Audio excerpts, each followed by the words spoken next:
It all begins on a beautiful, sunny morning, with light streaming through the window of a large mansion.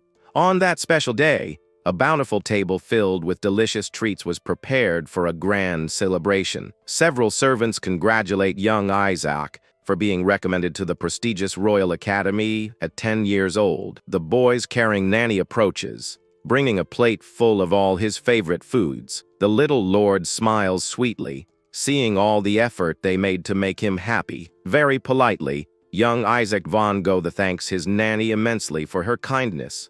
Just then, one of the mansion's staff members appears to give him a surprise gift. The man explains that it is a token of gratitude because the boy saved his sick son's life in the past. Isaac thanks Hans for the kind gesture and accepts the package with a sincere smile on his face. Suddenly, the hurried footsteps of someone running down the hall interrupt the pleasant moment. His younger brother runs in with a lute in his hands, wanting to play a song to celebrate. Hans takes the opportunity to praise little Jonas, saying that even the court musician considers him a true prodigy. Isaac gets very excited to hear this and encourages his little brother to show off his musical talent. Jonas is overjoyed with the support and prepares to play his instrument with all his dedication. The little boy begins to play a beautiful melody as he focuses on the strings of the lute. But suddenly, the sweet music turns into a terrible nightmare filled with the boy's desperate screams. Isaac wakes up startled in the middle of the night, letting out a desperate cry with his heart racing. He realizes he is in a simple, dark room and lets out a sigh, noticing it was all just a dream. Feeling the cold sweat run down his face, the young man regrets still having these foolish thoughts from the past. He looks toward the castle, knowing very well that he can never return to those happy days of his childhood. Shortly after, firm footsteps begin to echo down the dark stone stairs toward his room. Someone finally approaches the heavy wooden door and prepares to enter the young man's room. It is his companion, Lucas, who enters carrying a lantern and a tray of food for his master. But upon looking closely at the young man, his ally immediately realizes that something is wrong. Lucas asks if the young master had another nightmare, as his face is extremely pale. The young man runs a hand through his hair and confesses that he just dreamed of moments from his old life. He says the dream was from 20 years ago, and the servant suggests he eat some fresh cheese to distract himself. On the tray, there is a very hot stew accompanied by bread and cheese to give the young master strength. Lucas reminds him that after the meal, they will need to make up for the sword training they missed the day before. The ally wishes him a good meal as Isaac begins to remember in detail the whole tragedy of the past. He recalls that when he was 10, he caught a bad flu right before entering the prestigious academy. As the fever lasted for months, his father decided to call a renowned mage from the Tower of Magic to examine him. The specialist explained that all living creatures are born with a well-defined flow of mana in their bodies. However, the boy's energy circulation was extremely unstable and too fast for him to handle. Hearing this, his father fell into despair upon discovering the energy flow would destroy his son's body. Soon, the accumulated energy burst like a broken dam and violently collided with the external mana. This terrible collision of forces ended up generating a devastating explosion inside his own home. The catastrophic accident destroyed everything around and caused widespread panic among everyone nearby. Several people were lost, and the energy kept exploding uncontrollably, leaving the survivors terrified. Because of this constant danger, the boy was isolated in a remote place where no one dared to come near. But his faithful ally ended up with mana poisoning and became so weak he was constantly coughing. Feeling immense guilt for the situation, the young master clenches his fist in frustration. Worried, the boy orders his companion to rest for a whole month to fully recover. The servant laughs and jokes that no one else would take care of him since he has no other friends. He steps back a bit, laughing at the situation while trying to calm his young master's worried heart.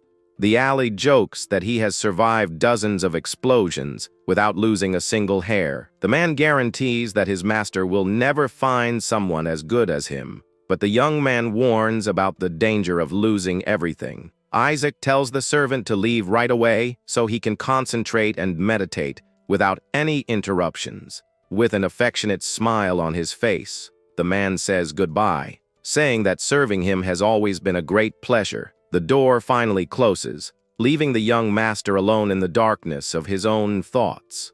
Voices from the past begin to echo in his mind, reminding him of the congratulations he received as a child. He remembers with great intensity when everything seemed perfect and bright in his old life. But that happy memory quickly transforms into a terrible scene full of red and agony. In the darkness, a fallen figure on the ground covered in red seems to welcome him coldly. The young man's blue eyes widen in complete shock at such a disturbing and harsh sight. He sees the silhouette of his former servant, standing at the end of the table, which is covered with leftover food and red stains. With his face covered in red, the ghost of Lucas says it has been a long time since they last met.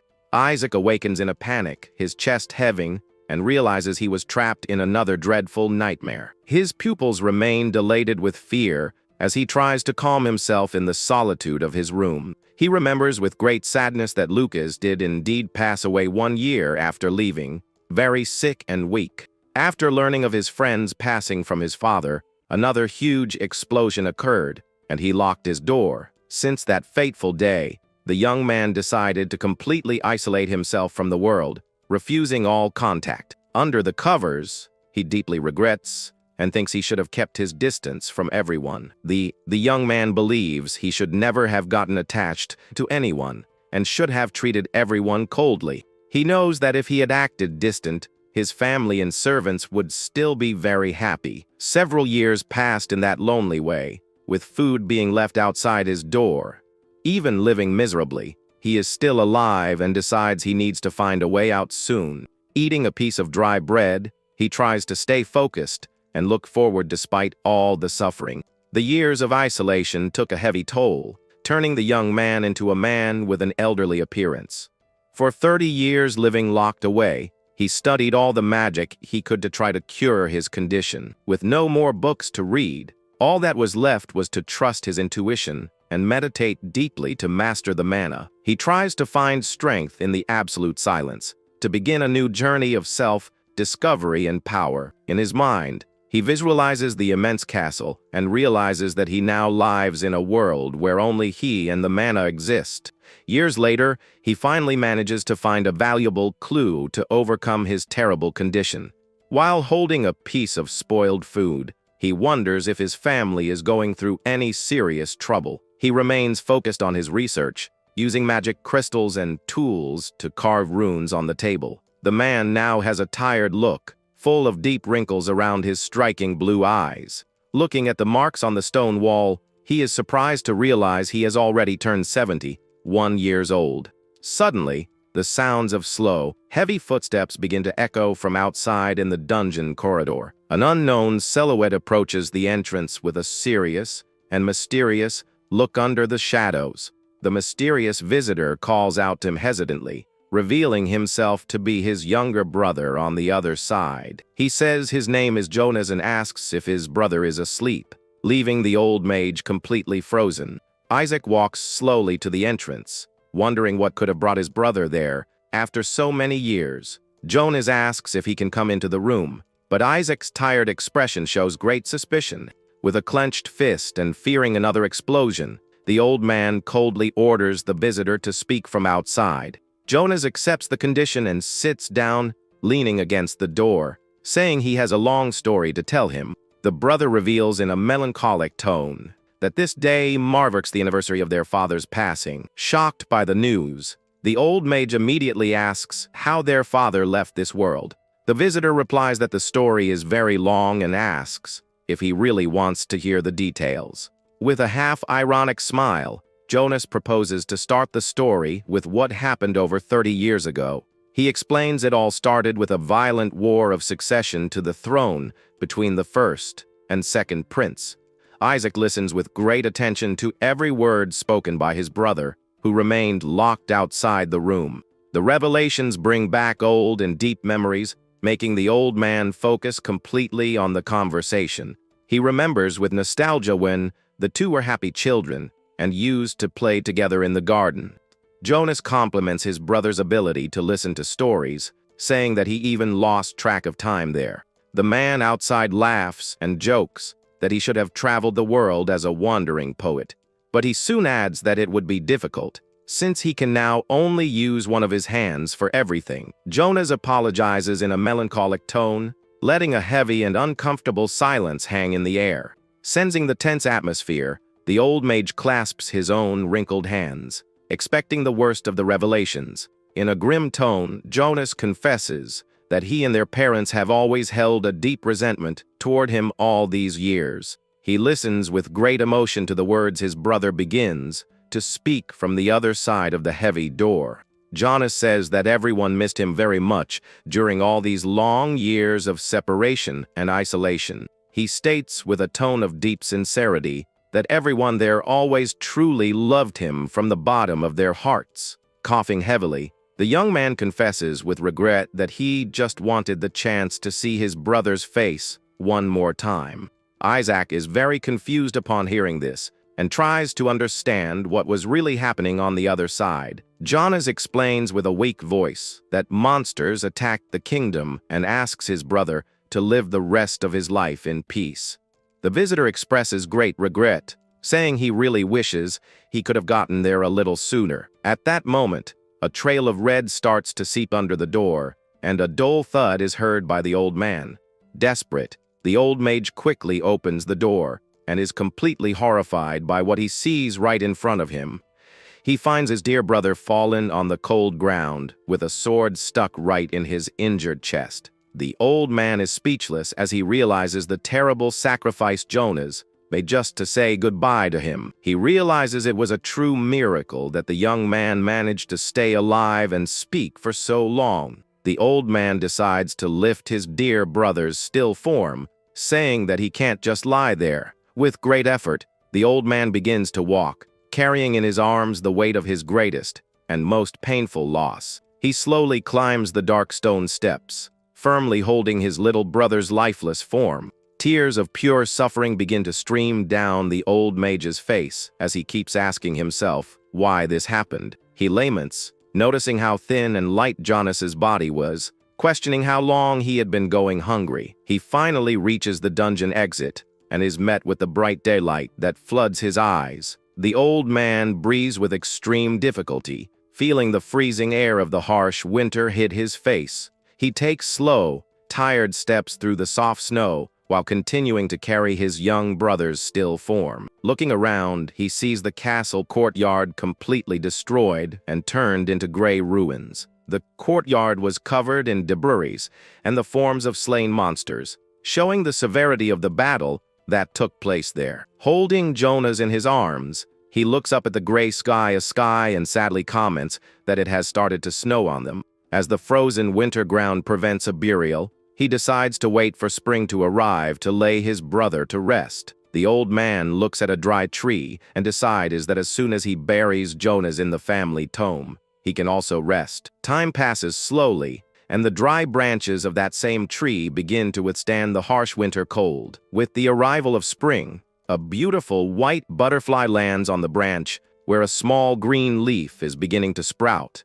Isaac now stands before the three graves of his beloved family, who finally rest in a beautiful green field. Firmly holding a shining crystal, the old mage prepares to perform the greatest feat of his entire life. He slowly opens his hand, concentrating all his accumulated energy to show that he has finally gained control. A perfect and completely controlled flame appears in the palm of his hand without causing any explosion or destruction. He looks lovingly at Jonas's tome and asks if his brother was able to see this great achievement of his magic. The old man cries with emotion, realizing that after so many decades of research, he has finally tamed his energy. He wonders if, with this great goal finally achieved, he too can have his well-deserved rest. Feeling his strength fading quickly, the old man lies down gently on the soft grass next to the tomes. He closes his eyes, asking his family for forgiveness for taking so long to overcome his terrible curse. The man laments, thinking that everything could have been different if he hadn't given in to despair in the past.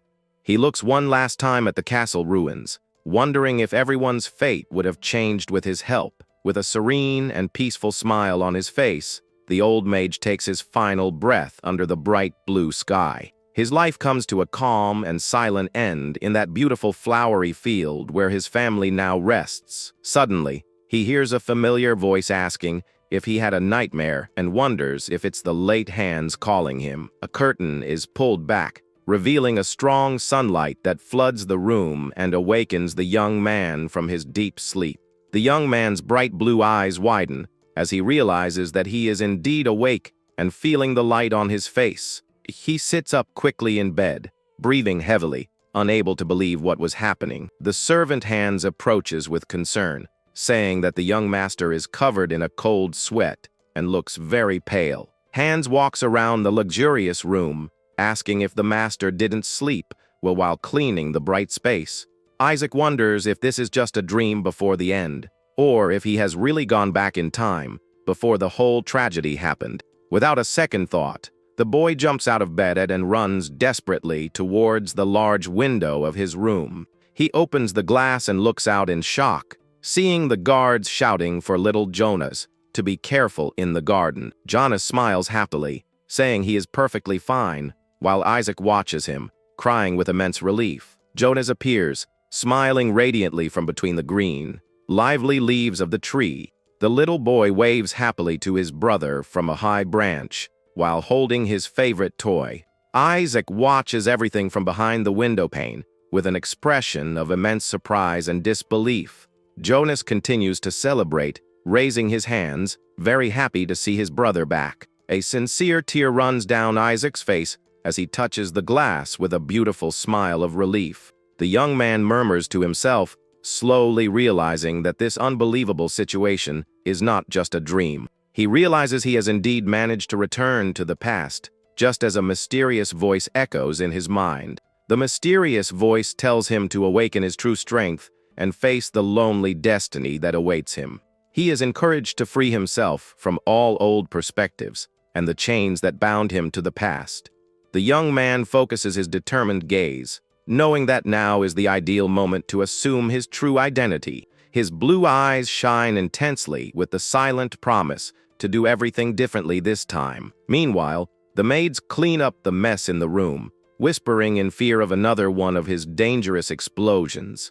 They gossip through the cracks in the door that the young master's personality is getting more difficult every day. Even though he's injured, Hans overhears the gossip and decides to confront them to defend his young lord's honor. Isaac grabs the faithful servant's shirt, asking him very calmly and seriously to stop the fight. The young man lets go of his ally's clothes and sadly comments that the mansion's maids are not wrong to fear him. He asks the injured servant to stay away from him for good, so he doesn't end up suffering even more by his side. Hans stares at the young master with a deep, hurt, but unwaveringly determined look. The employee kneels before the boy and places his hands on his shoulders in a gesture of pure respect and affection. The man affirms that he understands his pain and assures him that he will continue to stay by his side, even in the most difficult times. Isaac listens, moved by those sweet words of comfort, as he looks at the sincere face of his faithful ally. The young man remembers with immense sadness the warm smile Hans always had when trying to comfort him. He recalls with bitterness that this same companion ended up losing his life in one of his terrible explosions. The Lord blames himself immensely, knowing that the people who loved him most ended up gone because of that affection. Seeing little Jonas waving happily, he realizes he needs to act quickly if this second chance is real.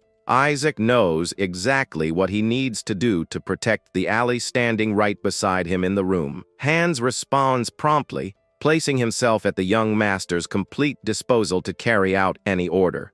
With a cold and distant expression, the young man utters harsh words, ordering the man to get out of his presence. Isaac yells furiously, telling the servant to get out of his sight immediately to force him to keep his distance.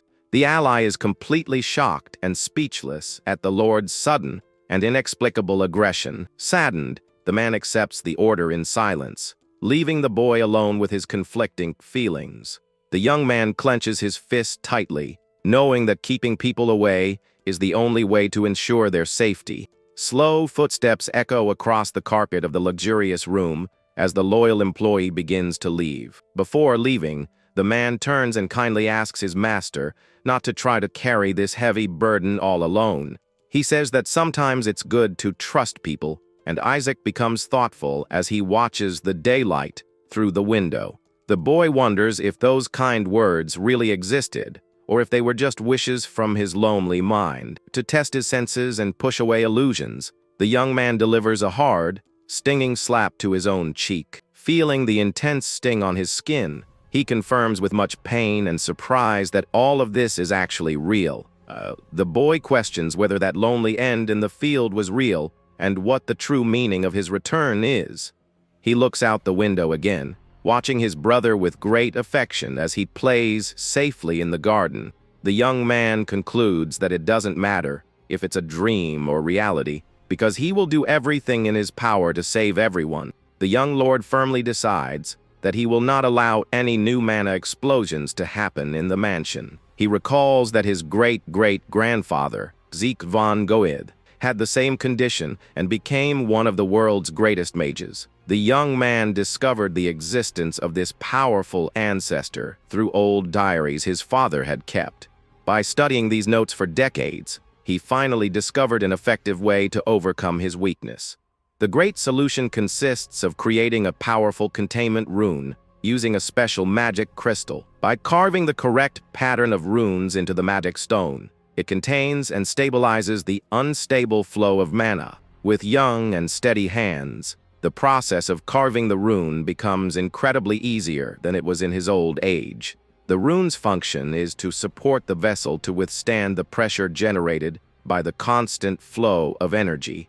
Since his energy moves quickly and violently, his young body needs this help to avoid being destroyed. Normally, an ordinary person's flow would break, and they would be lost, but his body has the ability to regenerate. Because of this strange anomaly, the young man is at constant risk of suffering dozens of dangerous explosions. The goal of the magic rune, carved into the stone, is to force a change in the natural path of energy circulation.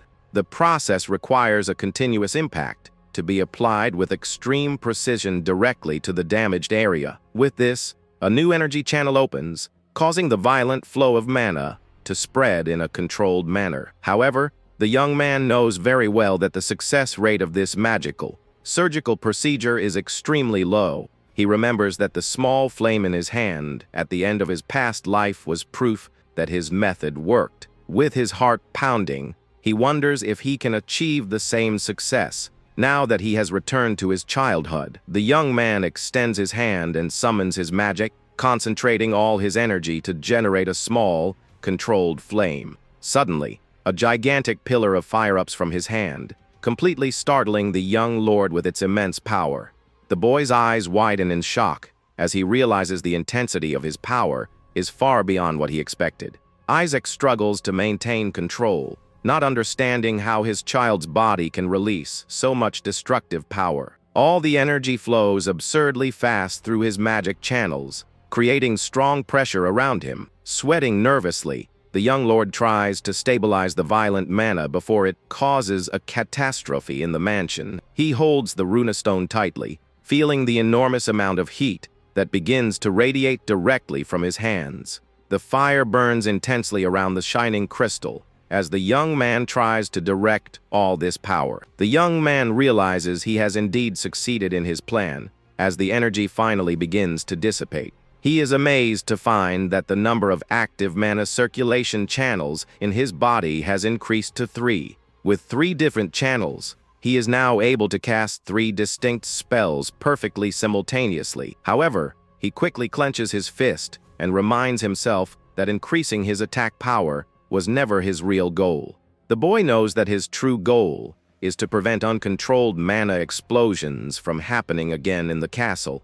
He concludes that he will need to practice magic constantly to open even more channels and reduce the pressure in his body until he achieves total stability. He decides that the only safe alternative is to keep people away. Holding the magic crystal, He reaffirms his commitment not to let anyone get close to him for their own safety. The moon shines in the silent night sky as the young man prepares to face his long and lonely destiny. Hans enters the room with a huge smile on his face, carrying a full tray and announcing that dinner is ready. The servant serves the young master's favorite bread on the table, but only receives a cold, harsh reply to leave. Joking gently, the loyal employee insists that he eat at least one piece to regain his strength. Isaac sighs, noticing the affectionate gaze and sincere concern that Hans shows for him at that moment. In front of the fireplace, the young lord asks his current age, and the servant kindly replies that he will be 12. The man jokes that he is at an age to be pampered, while the boy reluctantly takes a bite of the bread. The young man chews slowly and suddenly freezes as he tastes the all too familiar flavor of the simple food. He realizes with emotion this is the bread his dear nanny used to prepare especially for him in the past. Hans watches his master eat with a very happy and satisfied expression, pleased that his effort paid off. While eating, the boy comments that he hasn't seen the nanny today, and Hans explains that her son is very sick. Isaac listens attentively, holding the soup spoon near his mouth as his mind begins to connect the old facts. Putting the spoon back on the plate, the boy asks if the woman had to go home to take care of her son. The boy reflects on his family's kindness in allowing the nanny to be absent to take care of personal matters. Hans just listens to the young master's comments, showing a look of deep empathy and respect for the situation. The firewood burns in the fireplace, illuminating the dark room with a warm glow that contrasts with the boy's seriousness. Isaac remains in absolute silence as he tries to remember what tragic events happened around that same time. The boy fidgets with his fingers, feeling a terrible pang of worry rise in his chest. He remembers clearly that the nanny's son contracted a severe case of pneumonia and tries to find out more details. The faithful servant looks at the young master with a calm expression and prepares to give more information about the case. Hans reveals that all the children in that small village have also contracted the same dangerous respiratory illness. Hearing that, the young lord's memories return in full force, and he finally remembers the great tragedy. He recalls the terrible pneumonia outbreak in Black Goose Village, which sadly took the nanny's little son. The tragic loss caused the poor woman to live immersed in a deep and incurable sadness for the rest of her days. He remembers how she passed away in his arms in the past, and swears he won't let her suffer that again. With his hand on his chin, the boy begins to coldly analyze the situation, knowing that the real cause of the illness was something else. Isaac looks at the hot stew and realizes that things are starting to make sense in his mind. He calls the servant seriously and asks what creature was recently defeated in the region. The boy suddenly stands up, wanting to know all the details about the beast eliminated in the village. Meanwhile, the cold night deepens under the silent glow of a crescent moon in the starry sky. In the middle of a frozen forest, a small deer walks calmly through the soft night snow. Suddenly, the animal becomes fully alert, noticing a strange glow coming towards it. A huge fireball crosses through the trees, lighting up the darkness and scaring the wild creature. The deer makes an agile leap to escape the violent impact of the magic attack that explodes behind it. Isaac walks through the forest in heavy winter clothes and regrets missing the target of his attack. The young man confesses that he thought the animal was a dangerous wolf while analyzing his small flame. Carrying a heavy backpack and a shovel, he continues his silent walk along the dark path. He passes an old wooden sign, pointing the exact direction to Black Goose Village. The young man remembers when he asked Hans about the mysterious creature defeated in that village. The servant had confessed that he didn't see the monster up close, but heard that the Tower of Magic bought it. Hans revealed that he only caught a glimpse of the specimen when the mages were transporting the cargo. The creature looked like a giant spider with silver fur, and the young man concluded it was a threat. He was absolutely certain that the creature described by his ally was a terrible winter spider. He knew that these monsters weren't very strong, but could multiply very quickly in large packs. The real danger of this type of creature was the large amount of dense mana they released. Exposure to this thick energy causes a dangerous intoxication that slowly suffocates the affected people. Back in the present, the young man kneels before a glowing tree to gather medicinal plants. The young man deduces that the children of the neighboring village were poisoned by the energy released by the spiders. Very carefully, the young lord places the harvested herbs inside a large leather bag he is carrying. He laments that the people there don't know about mana intoxication and think it's just pneumonia. Isaac looks at the harvest with satisfaction, knowing that these plants will relieve the children's symptoms. The young man knows this cure is temporary and that he will need to eliminate all the spiders to solve the problem. He thinks about asking his parents for help, but remembers that his father is very busy defending the border fortress. Meanwhile, his mother is traveling the continent, searching for a definitive cure for her son's strange condition. The boy realizes that if he just waits for his parents to return, the nanny's son will end up losing his life. Determined to act on his own, the young man approaches a quiet village under the soft glow of the moon. He locates the small wooden cabin where his dear nanny's family lives humbly. Inside, the worried woman wears a mask on her face while watching over her sick son's feverish sleep. Suddenly, light knocks on the door catch the woman's attention, and she turns around quickly. Startled, she opens the door and asks who is there. Coming face to face with a mysterious figure wearing a dark hood. Looking closer at the hooded visitor, the woman's eyes widen in complete shock. Isaac reveals his face, saying she looks tired, and the woman is astonished to see the young master. The woman hugs him affectionately, asking anxiously what brought him there, and if something bad happened at the mansion. She notices his face is dirty with soil and gently wipes it to clean the young master. The young man just watches in silence that comforting and familiar gesture from his nanny. He explains he came because she missed work, but the woman stops him from entering the room. The woman desperately warns that her son has pneumonia and fears the young master might get sick too. To calm her down, the boy puts a cloth mask on his face and asks if it's safe to enter now. Without giving time for more discussion, the young man hands her the heavy bag full of medicinal herbs.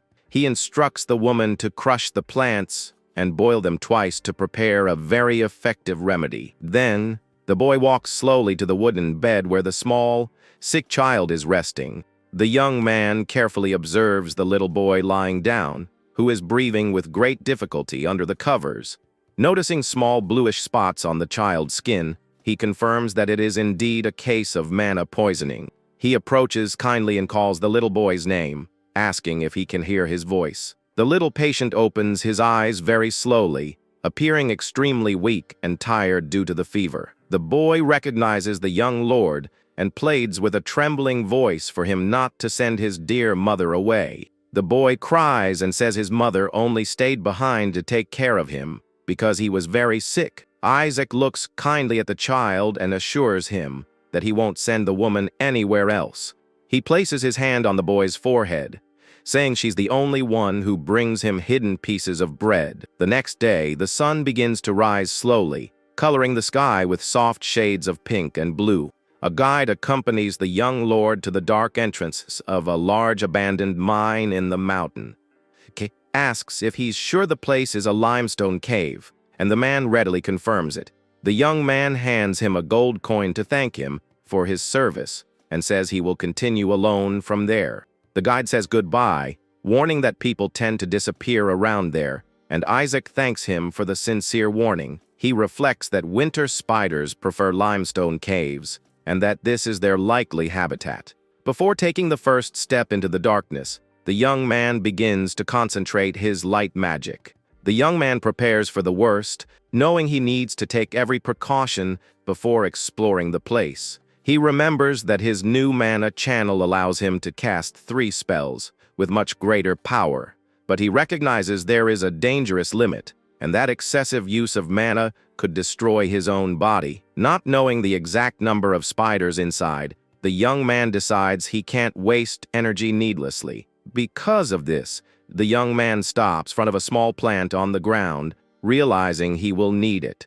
The plant in question is frost nightshade, known for its peculiar properties in nature. He recalls from books that the fruit of this plant acts as a deadly poison to winter spiders.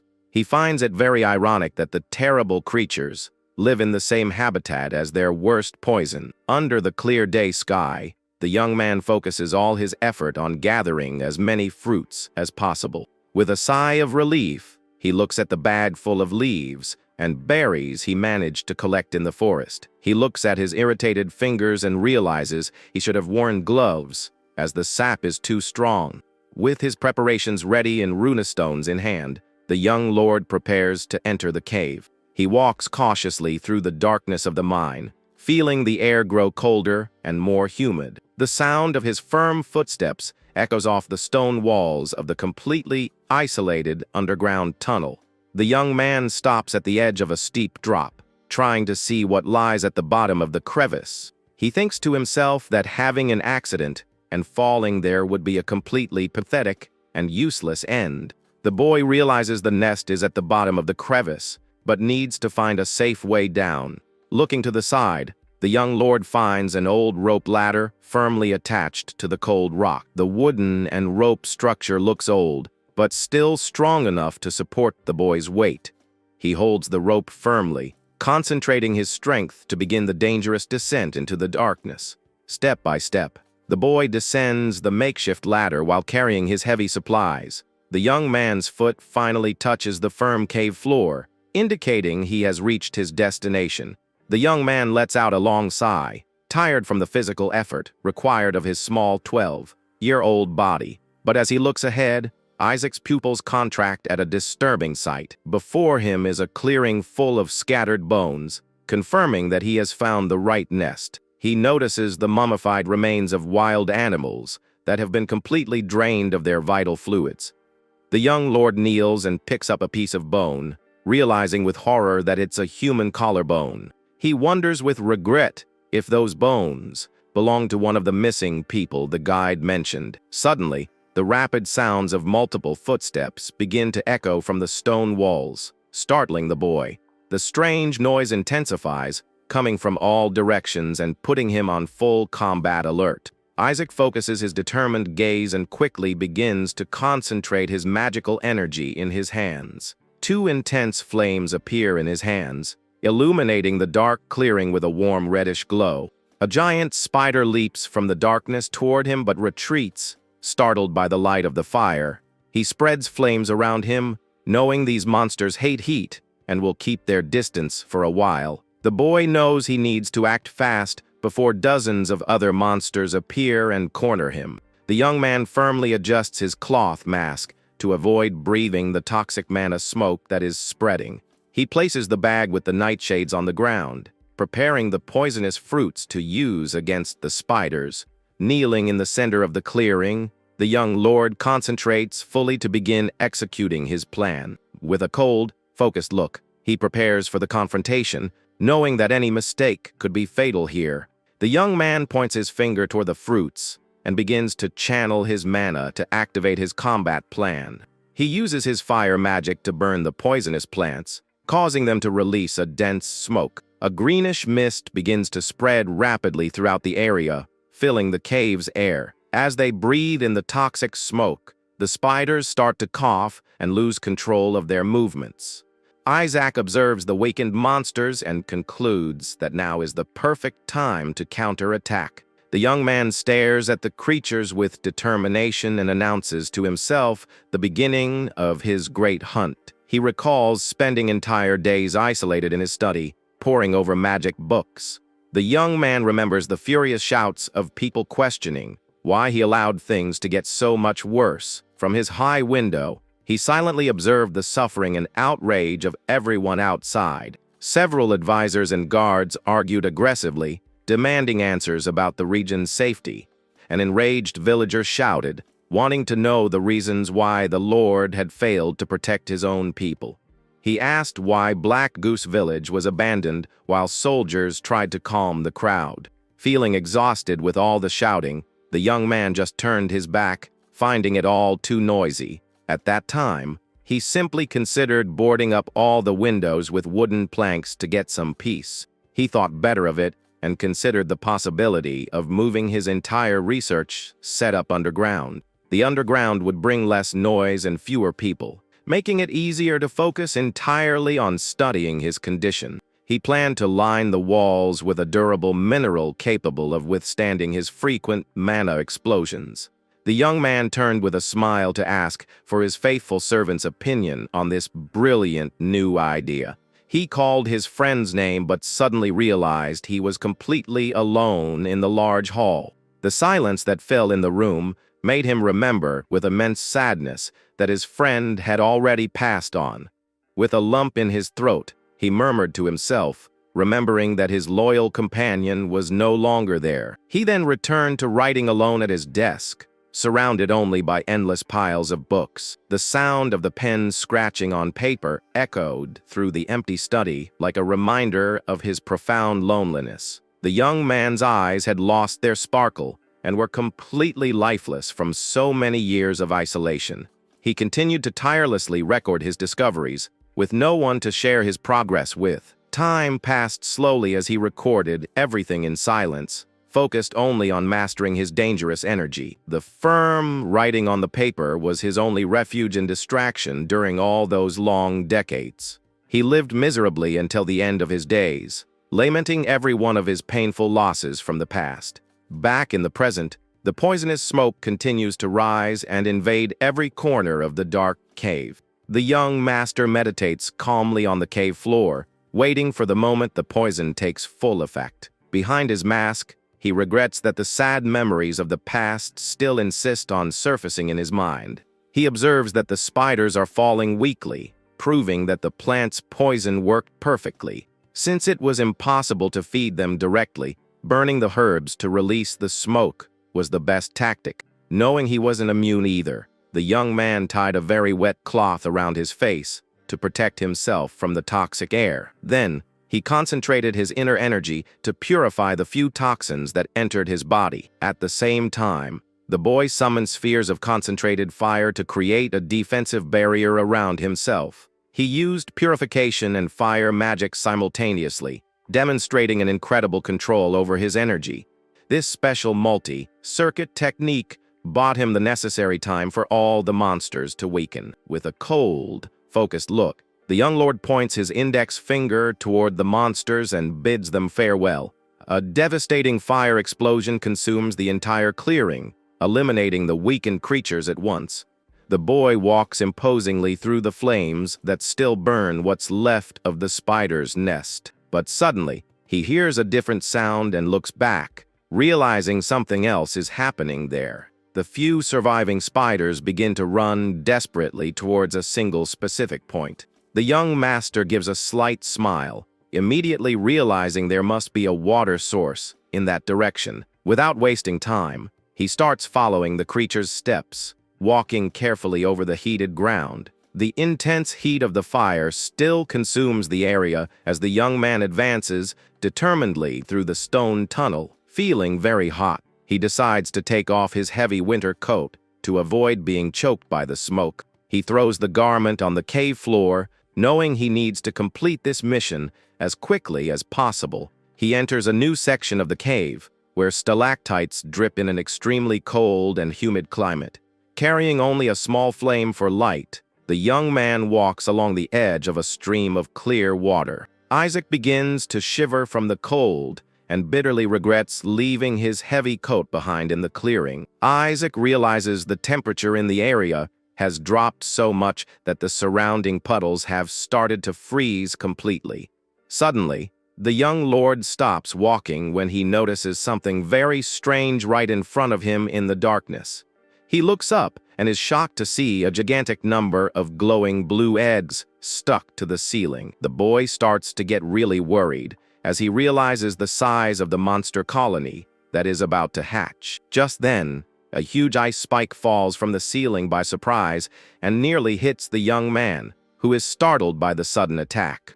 Extremely loud sounds of heavy footsteps begin to echo from all directions in the frozen cave. Isaac is on high alert as he hears the tremors, knowing that the creature responsible for them is approaching. The deafening sound continues to resonate as the boy raises his small flame to try to light up the darkness. With great determination, the young lord prepares a fireball in his hand to defend himself from any threat. Without hesitation, he launches the flaming sphere toward the dark tunnel from where the frightening noises are coming. The magic attack cuts through the cave air, illuminating the rocky walls with a very strong reddish glow. The young man waits anxiously, holding his shovel tightly as cold sweat begins to run down his worried face.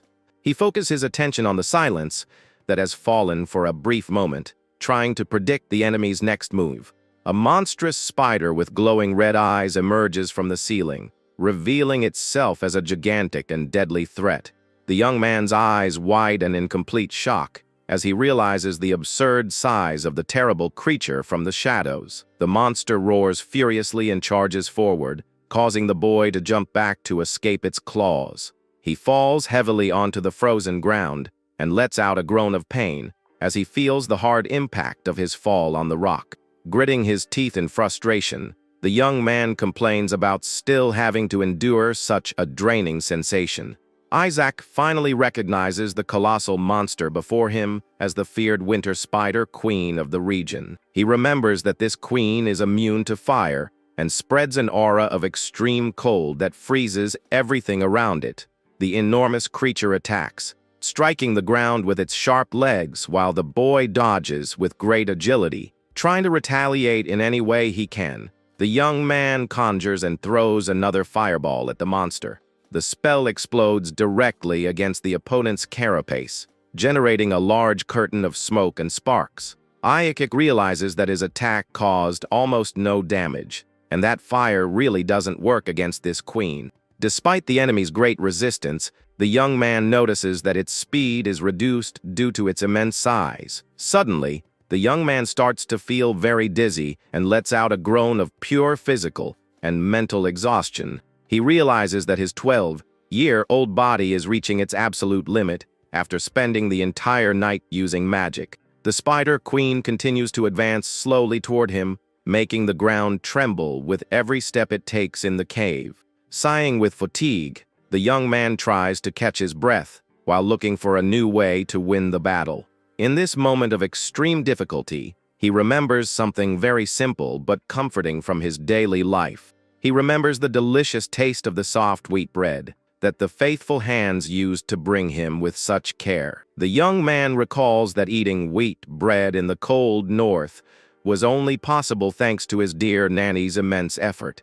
She would travel weekly to faraway towns just to buy the high-quality wheat that he loved so much. Remembering all this affection brings a slight smile of determination to the young lord's tired face. He decides that as soon as he gets home, he will ask her to bake a huge batch of his favorite breads. With this new motivation, the boy leans on his shovel and stands up, ready to fight with all his strength. Isaac focuses his gaze on the creature, knowing that it doesn't matter if it's a queen, because it's still just a spider. He throws his own heavy backpack at the monster to serve as a perfect temporary distraction. The backpack is instantly frozen by the creature's cold breath, scattering pieces of ice all over the place.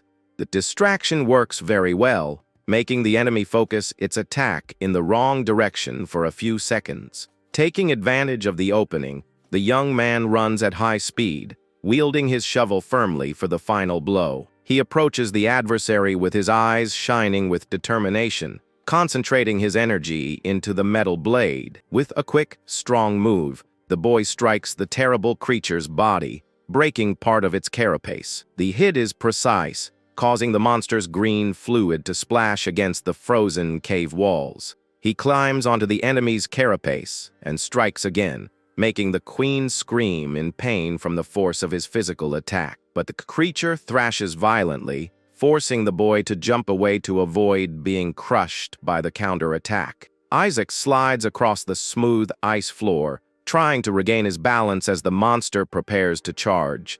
He uses his shovel to brace himself against the rock and stop his movement before colliding with the cold wall. The spider queen screams furiously and unleashes a devastating downward attack, trying to crush the young man for good. Feeling the immense pressure of the blow, the boy creates an ice shield and swears he will hold on until the end. Isaac knows he can't fail now because he doesn't have enough mana to cast another ordinary fireball. He decides to abandon long-range attacks and begins to concentrate an incredible flame in his own hand. The young lord begins to condense all his magical energy to create an extremely powerful sphere of heat. With great effort, he forces the energy to compress even more, generating a bright and intense blue sphere. Isaac focuses all his remaining power on this concentrated magic as blue flames cover his entire body. The young man charges forward at full speed and delivers the blow directly to the terrible Spider Queen's vital point. The attack precisely hits the crystal on the monster's chest, which begins to glow intensely with the energy. The boy channels every last drop of mana as the creature thrashes, feeling the power of the blue burn. The Spider Queen lets out a deafening scream of pure agony as the fire consumes its entire gigantic body.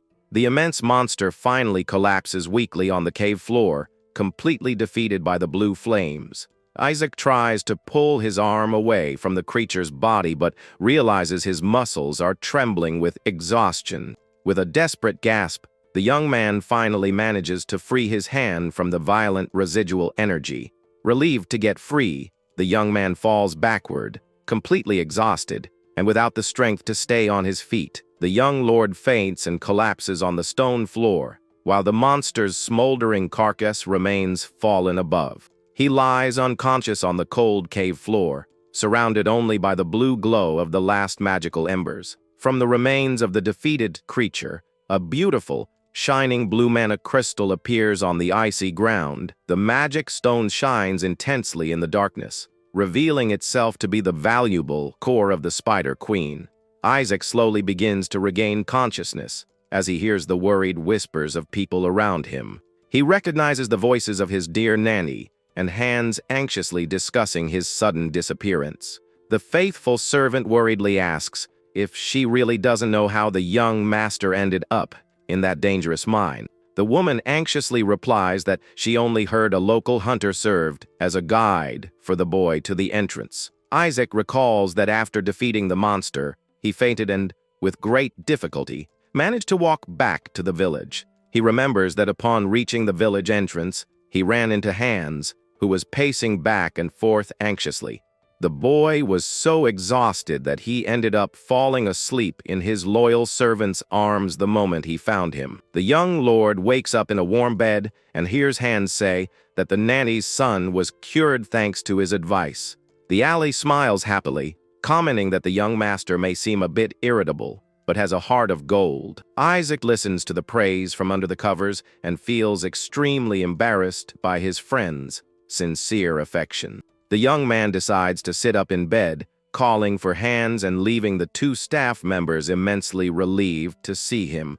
He asks how long he has been sleeping, and the servant replies that he rested for half a full day. Shortly after, the young man resumes his training outdoors, noticing that a great change has occurred in his own body. He discovers with amazement that the number of his active mana circuits has increased from 3 to a total of 4. This evolution has stabilized his body and now allows him to cast up to 4 different spells at the same time. The boy knows this improvement due to pushing himself to the limit and running with magic daily. Controlling mana requires a lot of mental effort, and he knows that physical fatigue directly affects his mental strength. The young man understands that he reached his physical limit in the mine because he currently has the untrained body of a child. He remembers that in his past life, his old companion Lucas always helped him train his endurance. The memory of his departed friend's warm smile brings a wave of nostalgia and longing to the boy's heart. Isaac clenches his fist with great determination, vowing to continue training to protect everyone. Back in the present, the young lord walks elegantly down the mansion corridor when a familiar voice calls out to him. The head butler, Schiller, appears accompanied by a doctor, announcing that today is the day for his annual routine checkup. The young lord watches his staff approach, maintaining his usual calm and reserved expression. The doctor bows politely, greeting the young man and asking how he is feeling today. Isaac remembers this is the personal physician sent by his father, but knows he understands nothing of his condition. After examining him, the doctor smiles, saying the young lord's health seems to be much stronger and healthier. The boy just watches with disdain as the professional draws hasty conclusions about his real state. The man opens his brown leather case with a quick click to get the young master's special medicines. He presents some shining vials, explaining that the medicine is to stabilize mana circulation. Isaac holds the vial thoughtfully, acknowledging that his father really went to great lengths to get the best medicine. The medicine is a tonic known to increase vitality and is commonly used by soldiers as a stimulant. The young man knows that there was actually an old translation error, and the potion only smooths the flow instead of curing it. He reflects that the potion actually accelerates the energy, making it a real poison for someone with an uncontrolled flow. However, he plans to use this stimulant as a perfect catalyst to open new magic circuits. As soon as the doctor leaves, the young master notices that the head butler, Stiller, is staring at him very intensely. Isaac asks if he wants to say something, and the man comments with surprise that the young man is exceptionally well behaved. Stiller jokingly recalls that the young master used to have terrible fits of rage in the past. The boy gives a playful smile, remembering that his old reputation scared away all the personal doctors in the region. The head butler falls completely silent for a brief moment, maintaining a very serious and focused gaze. Suddenly, the man reveals that he heard about the miraculous healing the young man performed on the children of Black Goose Village. Astonished, the boy asks how he found out and realizes the butler must have pressured poor hands. Schiller explains firmly that, if the Council of Nobles finds out about this feat, there will be a huge complication. Because of this great danger, he warns very seriously that he will keep it an absolute secret. Just this once. The butler moves even closer, demanding in a firm tone that the young man restrain himself from now on for safety. Isaac begins to reflect on the personality of the old employee, who always seemed very stern and distant. He remembers that in his previous life, he never had the chance to get truly close to Schiller. The butler was always known among the servants for being a cold, demanding man who showed no emotion. However, the man places his hand on the young man's case and says that if he really needs to act, he should let him know first. Schiller asks that the young lord at least discuss his plans with him before taking any action. The boy is touched as he remembers the words his brother Jonas said before passing away in the old timeline. Jonas had revealed that Schiller defended the family with his own life, even after the total fall of the duchy. Realizing the butler actually cares a great deal, the young man smiles sweetly and thanks him for the sincere support. The old man listens to the thanks, maintaining his impeccable posture, but with a softer glint in his eyes. He takes the opportunity to ask the real reason why the young master is running every day. Isaac hears the question and begins to formulate a coherent answer that won't reveal his secrets about magic. He knows that powerful mages train physically so their bodies can withstand the immense pressure of mana. Schiller just watches the young man with his attentive eyes from behind his glasses, trying to decipher his thoughts. Later in his study, the head butler begins to write a detailed report on the boy's actions. In the document, he records that he personally confirmed that the village children were completely healed. He writes that although magic is difficult, the young man shows a bright future as an alchemist or scholar. With a slight smile, the man concludes that the Duke can finally breathe much more easily about his son. Suddenly, firm knocks on the door interrupt his writing, and he calmly orders the visitor to enter. The young red-haired maid opens the door hesitantly, asking permission to speak with her superior. Schiller looks up from his papers and asks tiredly if Rosa has come to bring him more complaints. The young woman approaches with her hands clasped, appearing extremely nervous about the situation she wishes to report. She explains with concern that several female employees have been disappearing without a trace from the mansion. With tear-filled eyes, She insists that the last maid to vanish would never just abandon her job for no reason. The redhead states with desperation that something very terrible and dangerous must have happened to her dear colleague. Meanwhile, in the back courtyard, other maids discuss in whispers the strangeness of these disappearances. They comment with fear that 3 girls have disappeared in just 2 months. While a servant watches them, the young man named Bill downplays the situation, saying the north is dangerous and full of monsters and armed bandits. The blue-haired maid retorts, saying her friend would never disappear because she needed money for her sick father. Bill lets out a mocking laugh, suggesting with disdain that the young woman just got tired of taking care of her old father. The young man implies that she might have run off with some man, leaving the 2 maids extremely furious with him. He tries to calm things down, saying it was a joke, and announces that he has a very serious theory about the case. With an extremely malicious smile on his face, the servant prepares to reveal his theory to his colleagues. He whispers mysteriously that the disappearances are directly linked to the use of dark magic. The red-haired maid is confused, and the young man reminds her that this is, after all, an influential and powerful family of mages. Bill adds that since the young master is sick, the Duke would use any method to save him. The other maid is horrified to understand that the missing girls may have been used in a ritual. Rosa loses her patience and furiously warns that she will not allow him to continue spreading these false rumors. She shouts that the Lord is kind and reminds him that he even took in a lazy criminal like Bill himself. Bill complains about the maid's argument as Isaac approaches from behind, finding the whole conversation interesting. Noticing the young lord's firm steps, the servant turns around, startled, and lets out a panicked scream in surprise. With his arms crossed and a shrewd look, the boy calmly asks the man to tell him more details. With no way out, the employee begins to report the details, saying it all started about 2 months ago. The young man focuses his gaze on the young master, trying to remember how each of the disappearances happened at the mansion.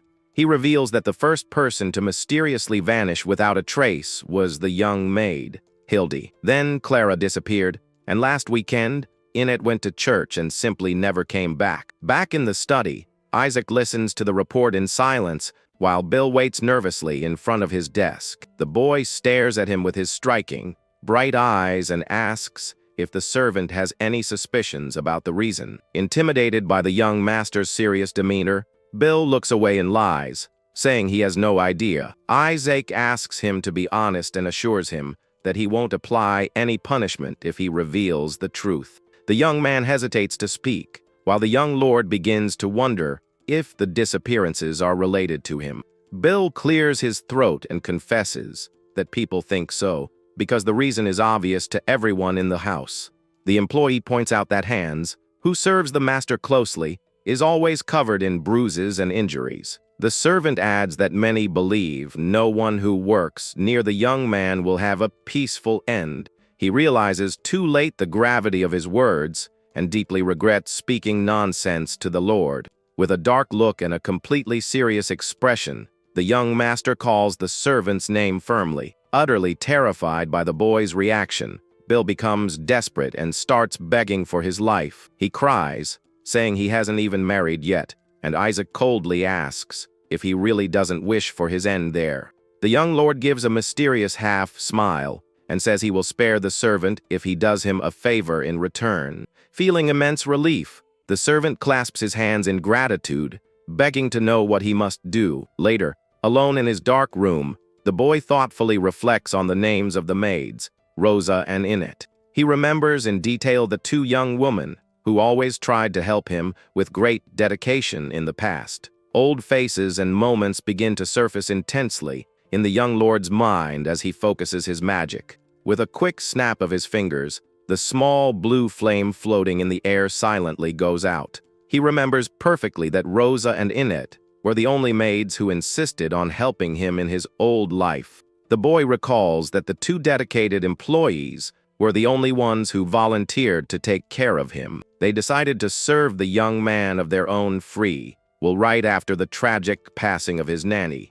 In his mind, He relives the day he broke a medicine vial on the floor of his old dark room. In that painful memory, he ordered the two maids with extreme rudeness to get out of there immediately. He yelled furiously, telling the young woman to leave, causing Rosa to shrink back, frightened by his fury. The boy ordered them never to bring that useless and ineffective potion back to his room. Even being treated harshly, Rosa begged him not to give up on finding a cure for himself. The young man responded with bitterness, questioning what they would know about the real meaning of hope. With a dark silhouette, he asked harshly if they knew what the real pain of his life was. He questioned if they knew the suffering of taking the lives of loved ones with his own hands. The maids just listened to the painful words in silence, deeply lamenting the master's despair. However, Inette confessed melancholically that she too had once caused the loss of a dear one. Surprised by the revelation, the blue-eyed young lord asked, confused, about who this friend of hers was. Rosa looked sadly at her companion, remembering that the event had happened a long time ago. Inette lamented, saying that if she had reached out to Clara just once, she might have saved her life.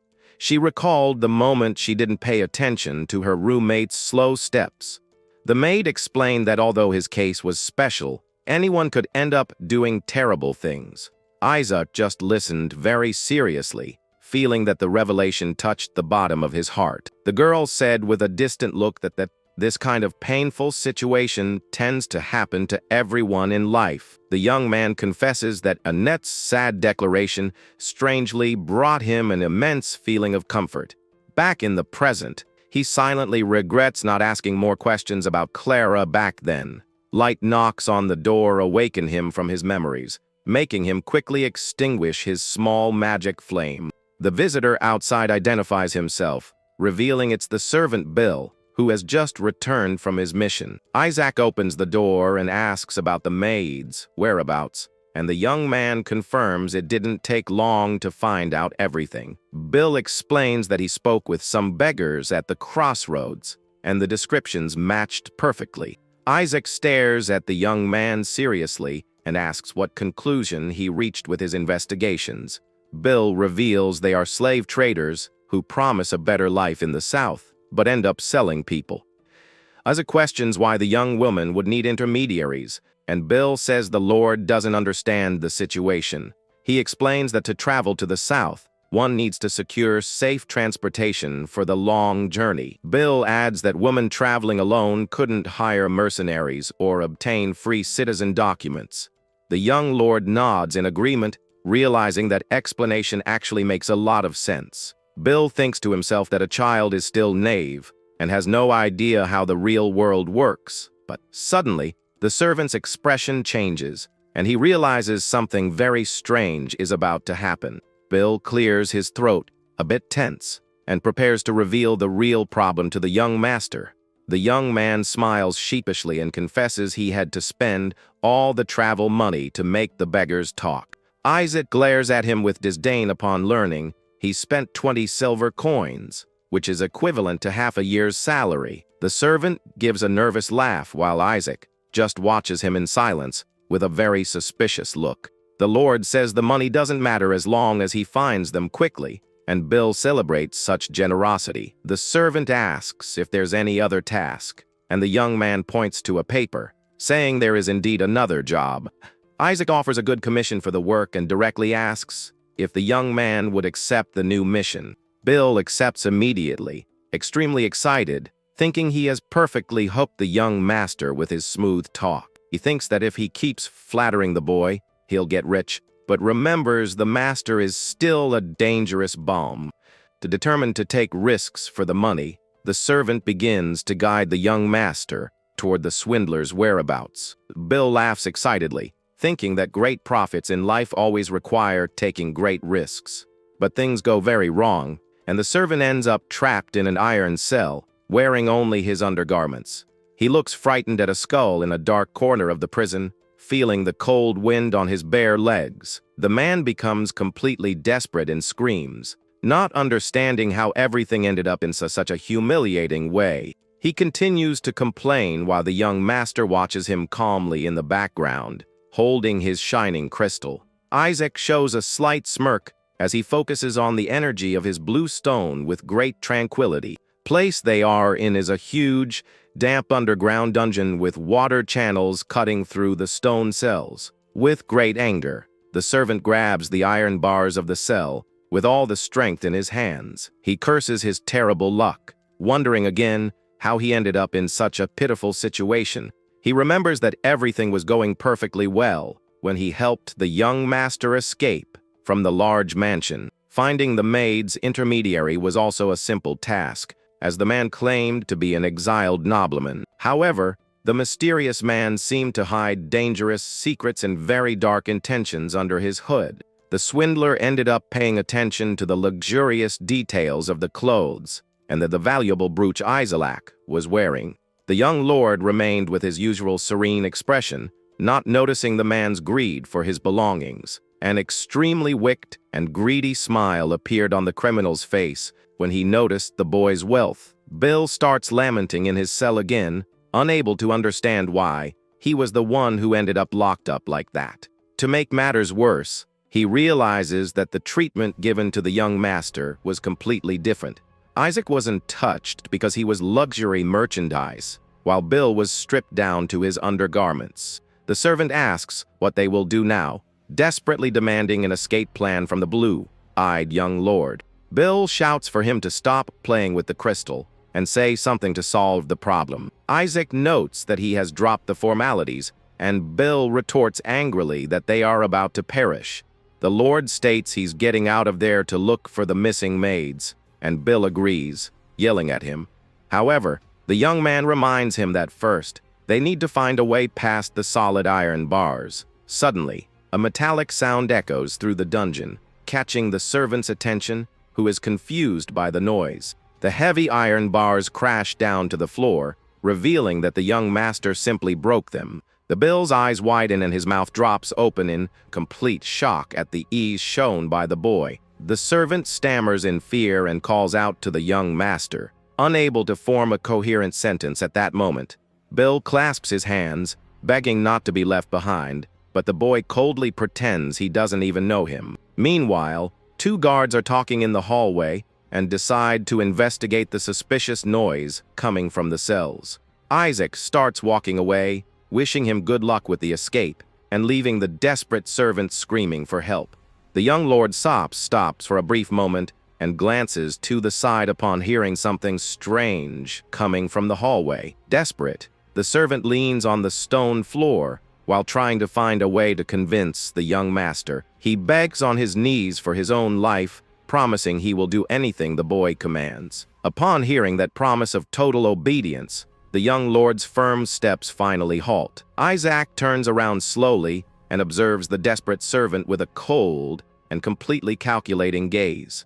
The young lord focuses his piercing gaze on the servant and asks if he truly knows what he's saying. The boy calmly reveals that he has seen the servant act in this exact same desperate manner in the past. He recalls when Bill begged for his life on his knees in the cold snow before his former master. Bill said he was completely out of his mind, shouldn't betrayed the trust of the one who took him in. Duke Gotha remembered that the servant was a bandit who only survived by giving up information on his own gang. He pointed his sharp sword, saying that this time the traitor had decided to betray the Gotha family itself. The man stated with an imposing tone of voice that he could no longer trust someone who acts with such disloyalty. Bill continued to beg for mercy, but the Duke angrily ordered him to stop talking. Isaac's father demanded severe punishment for the attempt to steal and sell secret books to a criminal organization. With a swift sword strike, the family leader eliminated the threat for good, leaving the lifeless form in the snow. On that day, young Isaac thought the servant would have been very useful if he weren't so greedy. He remembers that the servant used his old contacts to find the maids, and that the story about the coins was a lie. The young lord narrows his bright blue eyes as he tries to remember every detail of that group. He realizes that the organization the traitor was going to sell the books to is the same one that has now abducted the young woman. This wretch gang that grows through human trafficking will spread like a plague if no one does anything. Isaac decides that any threat that could endanger his family in the future must be eliminated right away. He pulls a mysterious document from his clothes and asks if the servant will really perform any task. The young man says there is a very important and specific mission that the servant needs to fulfill for him now. The faint glow of an old lamp illuminates the stone ceiling of the cold dungeon, which is full of cobwebs. 3 men enter the main hall submissively, presenting themselves before their feared criminal leader. The gang watches their leader serve himself meat, while one of them comments with concern about the chief's health. The robust leader chews on a large piece of roasted meat, appearing completely oblivious to his surroundings. They insist he eat more enrollment to see that the chief seems to be getting weaker and more haggard every day. With a manic look, the leader stares at the silver fork and asks if his father's soul is really there. In front of a plate of food, there is a skull impaled on a wooden stake, revealing the man's madness. The chief sighs melancholically, noticing he receives no answer from the silent skull. He wonders with great concern if his late father's soul power has finally weakened for good. The leader bellows, demanding his bathwater, and a servant informs him that only the female prisoners are left for trade. Angered by the response, the big man violently grabs his crony's neck, making him cry out in pain. He lifts the man into the air with just one of his arms, demonstrating monstrous physical strength. The chief simply deals a powerful blow to the servant, sending red splashing across the room and his own face. The other cronies watch the scene, terrified, as the chief says that body will do for his bath. The assailant says he'll be waiting for his red bath, and the subordinates promise to prepare everything quickly. He walks away heavily and menacingly through the dark corridors of the stone fortress. The servants begin to drag their colleagues' form across the damp dungeon floor, trembling with pure fear of the boss. They complain in low voices, cursing the dark magic that has driven their leader completely mad and sadistic. They remember they have already lost several allies and suggest using the female prisoners as a sacrifice next time. One of them says they will all perish if they don't do it and orders them to stop complaining and clean the place. Suddenly, a strange noise echoes through the dungeon corridors, immediately catching one of their attention. The 2 cronies hide behind the wall and peek out very cautiously to find the source of the sound. However, they find only the stone corridor completely silent and shrouded in darkness. Feeling a terrible premonition, the bandits break into a cold sweat and prepare for any surprise attack. The mysterious noise continues to echo in a very frightening way, leaving the 2 men terrified. They look at each other with faces pale with panic, unable to identify what is coming toward them. They are faced with a huge dark silhouette before them and wonder if it could be their boss, Niers himself. But the creature that emerges from the shadows has only one visible eye and is completely covered in red. The 2 cronies let out a scream of absolute terror as they see the hideous creature approaching in the dark. One of them falls backward to the floor, stammering in terror at the horrifying sight rolling across the dungeon floor. Heavy footsteps echo down the stone corridor, and a dark orders them to pay close attention. Wielding a huge, red-stained cleaver, the assailant with a cold, manic look asks for some water. A macabre smile appears on the man's red, splattered face, showing his complete madness and danger. The cronies finally recognize the assailant's silhouette, exclaiming in shock the name, Bill. He runs a hand through his hair with a look of pure insanity, demanding they bring the water for his bath right away. The survivors' hearts beat desperately as absolute terror takes over the entire cell. Bill takes another step forward, demanding immediate action from the henchmen, who are frozen before him. The men continue to stare at the madmen, unable to believe their ally was capable of such an atrocity. He tightens his grip on his weapon's handle, internally questioning why he is doing this. His eyes shine with pure hatred, and he concludes that all this misery is exclusively that kid's fault. He recalls when Isaac forced him to read a document, asking what that mysterious paper was about. The young lord wore a slight, ironic smirk, saying that it was just a contract. The boy dictated the terms of unconditional obedience, demanding absolute secrecy about his true identity. Upon hearing that the penalty for betrayal would be an instant end, Bill recoiled in complete shock and panic. Isaac took out a blade, demanding a signature in red to activate the contract's magic for good. Suddenly, the sounds of rapid footsteps echoed down the corridor, interrupting the tense discussion between the two. Remaining calm, the young lord stated directly that they didn't have much time to waste in there. The young man stared at him seriously and coldly asked if the servant truly didn't want to stay alive. With the enemy's footsteps approaching, the man had no choice but to seal the paper with his own marking. Immediately after, the two started running at high speed to try to escape the dangerous dungeon. Isaac quickly put away the runic paper and prepared to face the adversaries appearing ahead. The servant looked at the cut on his own finger, feeling the burn of the contract's powerful magic.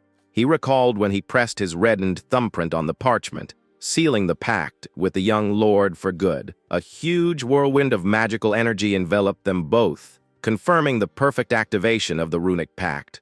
Isaac had a victorious look, knowing that the traitor was now under his absolute magical control. Back in reality, the guards come running and shout, asking how they managed to escape the cell. Bill warns that they are attacking, and Isaac, very calmly, gestures, releasing a blast of freezing wind. The attack hits the adversaries' faces with extreme precision, knocking all three henchmen to the ground at once.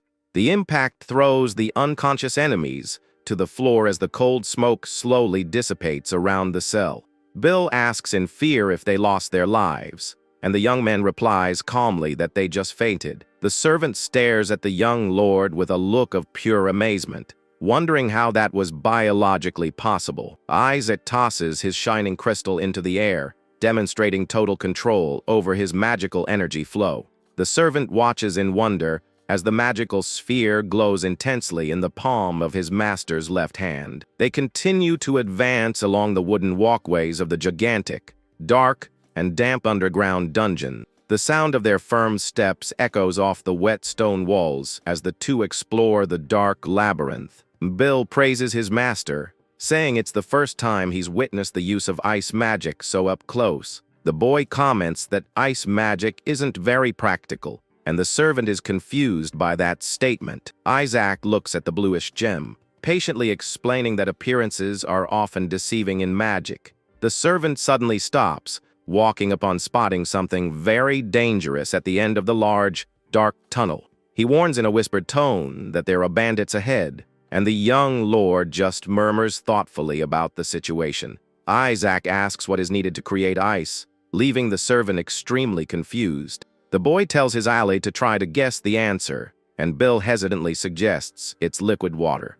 The master agrees and creates a sphere of water, explaining that first, you need to shape the liquid into the desired form. He adds that the process requires going through stages of compression, condensation, expansion, and rapid evaporation. Controlling each stage at the same time requires a lot of focus, and Bill anxiously warns they'll be caught if they don't run. Suddenly, the servant hears the sound of heavy breathing coming from one of the stone cells and stops. Startled, one of the guards appears, demanding to know their identity, but the lord moves forward, releasing his cold blast of wind. With his striking blue eyes glowing in the darkness, the young master prepares to execute the final blow. The shining sphere of blue energy moves at high speed toward the corridor where the guard is. The man's eyes widen in absolute terror as he sees the enormous magical power coming his way. Isaac explains that this is a special phase, transition magic that alters the state of the element. The young man comments that because of so many steps, this type of magic isn't very useful or practical in combat. He confesses with a serious look that if he didn't possess a specific item, he would have never bothered to use it. He is referring to the frost mana stone he managed to retrieve from the carcass of the terrible Spider Queen in the past. The Lord smiles, remembering that these stones have great academic value and can be sold for a high price.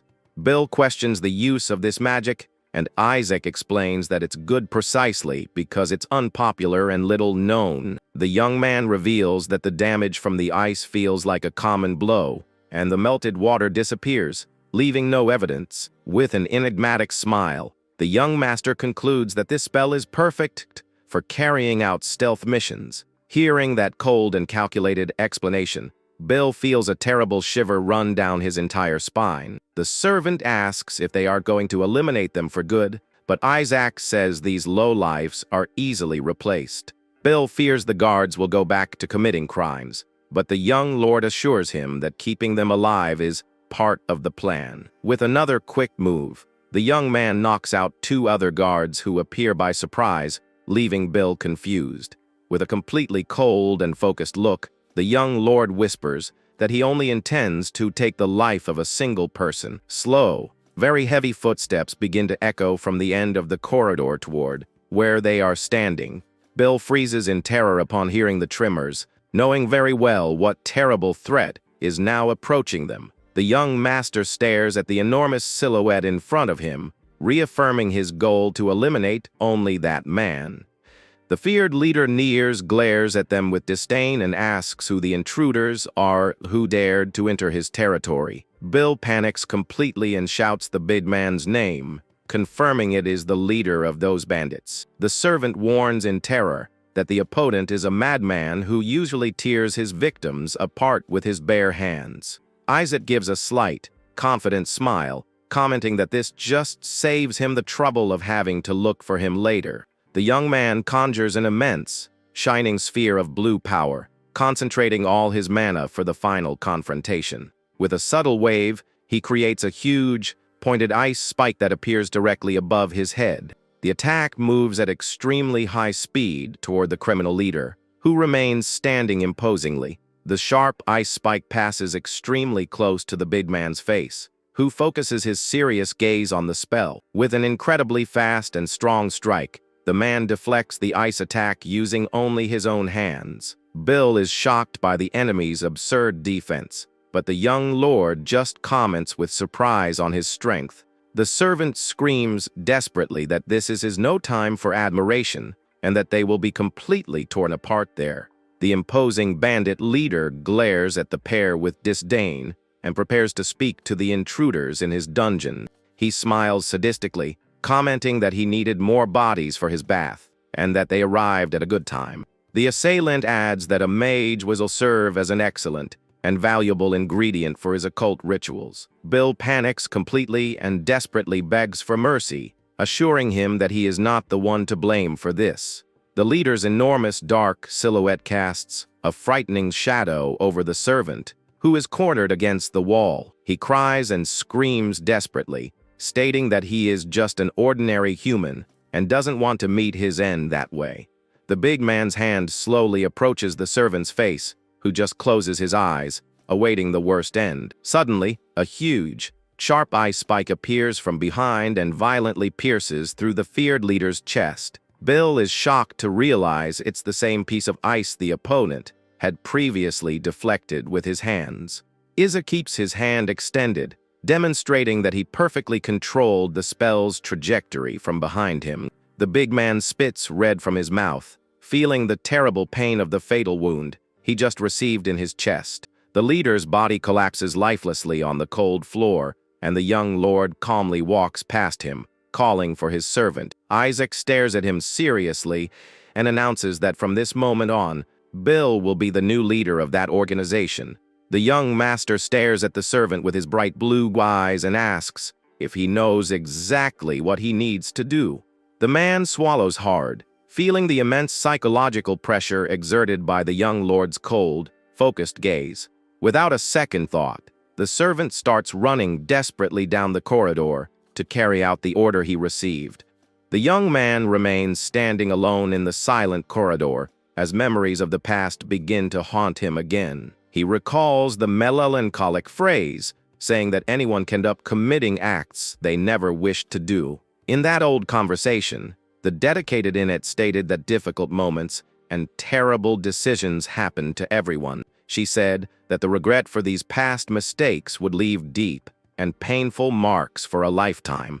The young woman handed a handkerchief to the master, saying that in these difficult situations, there were only 2 options left for him. The first option she presented was to succumb and be completely suffocated under the painful weight of guilt. The second option was to fight bravely, to continue living in memory of, and for the sake of those who had departed. Isaac recalls how those wise words helped him overcome the darkest moments of his life. He realizes that Annette gave him that advice because she carried the immense guilt of having lost her dear friend Clara.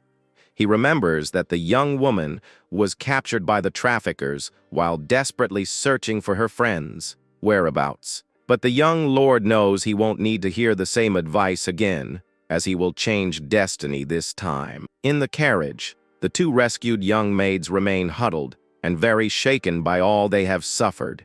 Annette opens her eyes, revealing an intense golden glow filled with complex feelings about the rescue. The young man swears to himself that in this new chance at life, Annette will never lose her dear friend Clara. In the past, Clara excitedly told her colleagues that the nobles of the South were looking for women from outside to marry. She explained, laughing, that the local noblewomen were considered unattractive, so they wanted wives from other regions. Enthusiastic about the idea, Clara confessed that she intended to investigate more about that great opportunity in the South. The young woman smiled, saying that all it took was paying a small sum to an intermediary to get the trip of their dreams. Clara then asked if Hilde and Annette would like to accompany her on that great and promising journey. With a sad expression, Annette declined the invitation, explaining that she needed to stay to take care of her father. In the present, Annette tells Isaac that this conversation was the last time she ever saw her dear friends. Isaac concludes that Bill's suspicions were correct and asks if she was abducted while trying to find them. The young maid confirms with a slight nod, showing great sadness as she recalls that moment. She tearfully reveals that upon reuniting with her friends in the underground dungeon, she realized they had both lost their minds. Annette confesses that she would have lost her mind too if she had stayed there for a few more days, and Isaac agrees, knowing the real reason. He reflects that the sewer was a human market, and the horror there would shock even an experienced old mage. Suddenly, Annette makes a surprising revelation, saying that she actually could have escaped from there at any time. The maid explains seriously that the heavy iron bars of her cell were already completely damaged and loose. She remembers holding onto the loose bars, easily realizing that she could get through them. However, the sounds of crying and sobbing from the next cell caught her attention and made her hesitate to flee. Looking to the side, she saw her dear colleague locked up in a state of complete suffering and extreme madness. The young woman thought that, if she remained in captivity a little longer, she might find a way to help her. She confesses that she didn't have the courage to leave alone and simply abandon Clara behind in that terrible place. Isaac listens to her moved, staring at her with his bright blue eyes full of empathy for the painful story. She laments that if she had fled alone, she would have felt as if she had taken her dear friend's life with her own hands. Isaac sincerely thanks her for the account, knowing how difficult and painful it must be to relive these past memories. Annette hesitantly mentions that there is a very strange and intriguing detail that continues to bother her. She remembers that when the guards decided to send them back, she and Clara were immensely happy and relieved. However, Hilda's reaction was completely different, and she cried desperately, begging not to return. She reveals that Hilde claimed she would meet her end if she returned to the mansion, and it didn't seem to be just fear of punishment. The young lord understands the gravity of the revelation and promises the maid that he will investigate this mystery thoroughly. Annette bids farewell to the young master with a beautiful smile of gratitude for all his help and understanding. She amusingly comments that Rosa believes the gang freed them out of fear of the young master's direct influence. Isaac tries to hide his surprise while thinking to himself that Rosa is an extremely perceptive maid. Annette agrees with a smile and says the theory makes sense, as he is the only one who truly cares about them. The young man listens to the compliment in silence, maintaining his elegant posture, but with his heart warmed by her gratitude. His striking blue eyes shine softly as he gazes at the young maid, who is slowly leaving the hall. Before she passes through the large wooden door, the young lord calls her back in a soft, calm tone of voice. The young master shows a genuine smile and thanks her from the bottom of his heart for trusting him enough to tell him everything.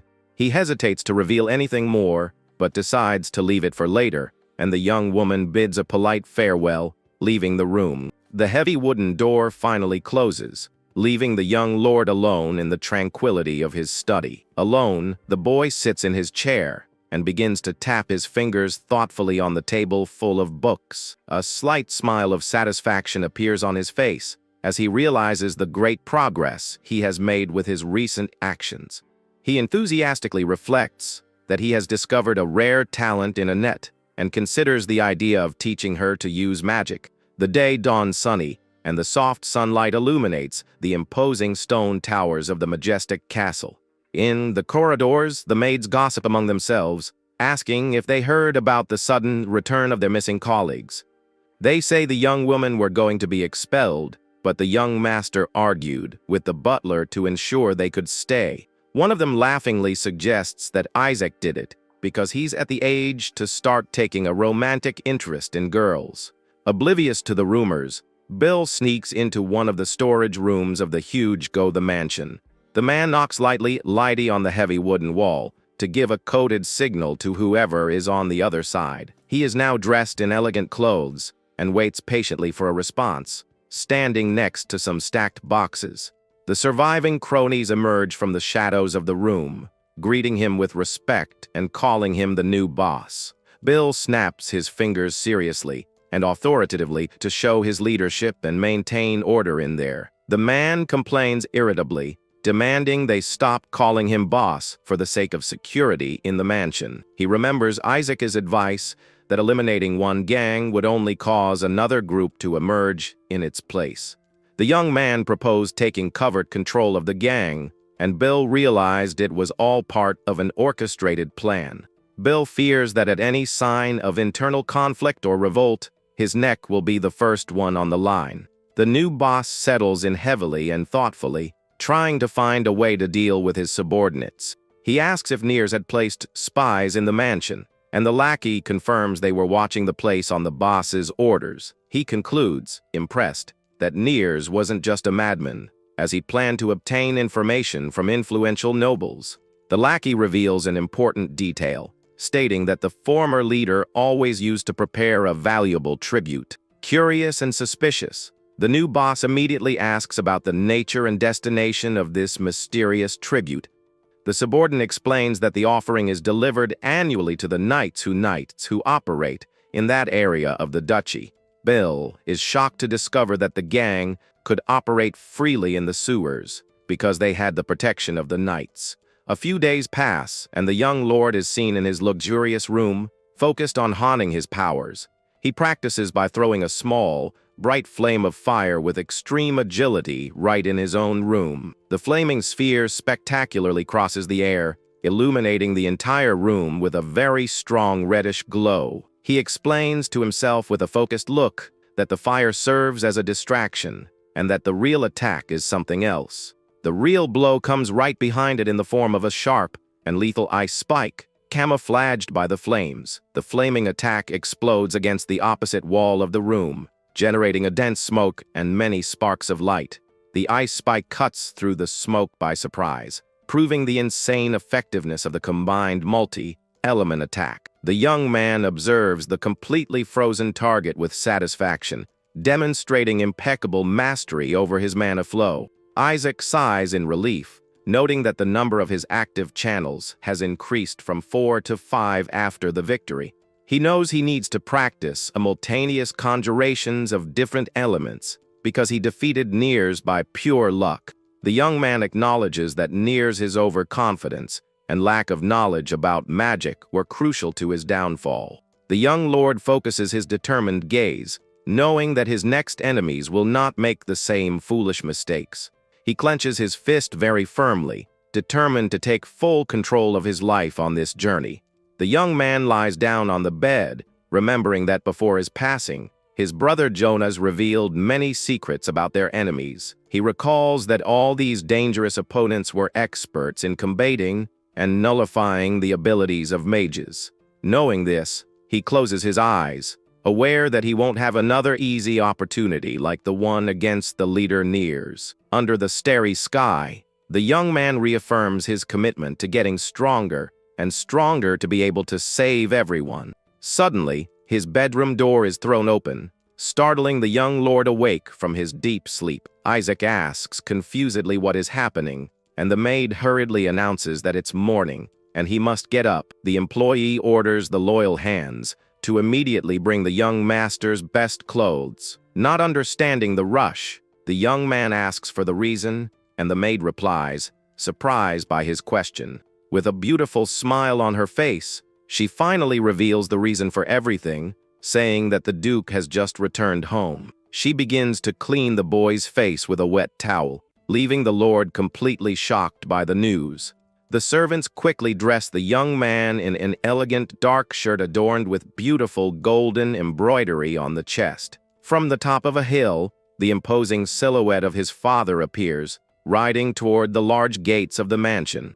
Isaac watches from the window, feeling his heart pound as he confirms that his father has indeed returned from the border. In the darkness of the old dungeon, tally marks scratched on the stone wall reveal the slow passage of time. He remembers with immense sadness the long and painful years of his previous life spent isolated in that room. Back then, while he was writing alone, the shrill sound of the heavy door opening interrupted his thoughts. His beloved father entered the dark room with a tired posture, carrying his large sword in one hand. The man stares at his son with a deeply tired and melancholic look, revealing the weight of so many battles in his life. The father enters the dark room and hesitantly calls out to his son. Isaac stands up to greet his father, who has come to visit him after so many years. The man prepares to cut the young man's hair, which has grown very long. Isaac sits in a wooden chair as his father begins to trim his hair. The father says he will do as his son wishes and carefully begins to use the scissors. The man assures him that the process will be quick and completely painless for the young man. With a tired look, the young man accepts the moment in absolute silence. The father continues to cut his son's hair, showing a sad expression. He asks if this is Isaac's real wish, and the young man confirms without hesitation. The father hugs him, saying this will be the last time their paths will cross. The old man says goodbye with great sorrow in his heart, knowing the painful destiny ahead. The father leaves the room, saying he will go on ahead and wait for their reunion. Isaac remains alone in the darkness, hearing the advice to leave his regrets behind. Back in the present, the young lord finds himself in a luxurious, well-lit study. He looks at his father, remembering this is the first time he has seen him since that sad day. The young man calls out to his father, who is sitting and analyzing some important papers at his desk.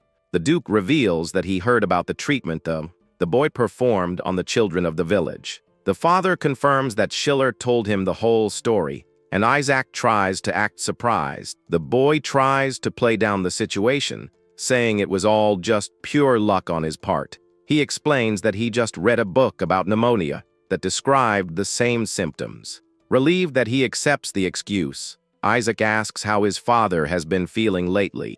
The father praises the doctor brought from Othan, but Isaac knows that doctor is a complete charlatan. A deep and somewhat uncomfortable silence fills the enormous study. The Duke breaks the silence and asks his son how things are under his care. Isaac takes the opportunity to ask about the current situation at the border fortress. The father questions his interest, but Isaac reminds him that is the hair. He will one day need to go there. The man says things are the same as always, with lots of monsters, knights, and snow everywhere. He adds that the only new thing was that they stopped in the city of Bern on their way back. The young man recognizes the place as the city of sewers, while his father explains they were getting supplies. The Duke mentions there was a small incident, and Isaac asks, curiously, what happened. The man says a soldier attacked the commander, and the boy thinks the culprit was executed. The father reveals that the victim actually requested a military tribunal. The boy wonders about the reason for this, when suddenly the door opens loudly. A man asks for permission to enter, and is surprised to see the young lord in the study. Two imposing knights enter the room, greeting Isaac with great reverence and respect. The young lord stares at the new visitors with a serious and very analytical look. One of the soldiers has a large bandage on his head and wears a curious expression. The Duke tells the two to come in and informs his son that he may now leave the study. Isaac accepts the order and leaves the room, closing the heavy door behind him. From outside, he hears one of the officers demanding the immediate start of the military tribunal. The soldier insists that an immediate execution is necessary to maintain discipline throughout the troop. The Duke asks for Randolph's opinion, who is listening silently in the corner of the study. The injured young man calmly replies that he will simply follow all of his commander's orders.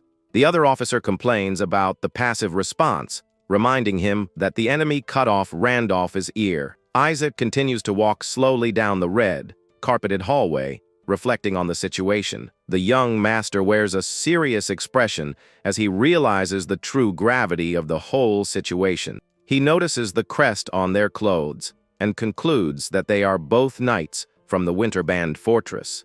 The boy realizes that Randolph was indeed the great and true victim of that military mutiny. During his walk, fast and hurried footsteps begin to echo down the corridor from behind the young man. The butler runs breathlessly towards Isaac, asking the young master to accompany him immediately. The servant runs desperately down the corridor, shouting that an extremely urgent problem has just occurred. The sunlight illuminates the courtyard of the imposing mansion where soldiers conduct their daily routine patrol. Isaac stops in the courtyard and calmly asks what is really making his ally so worried.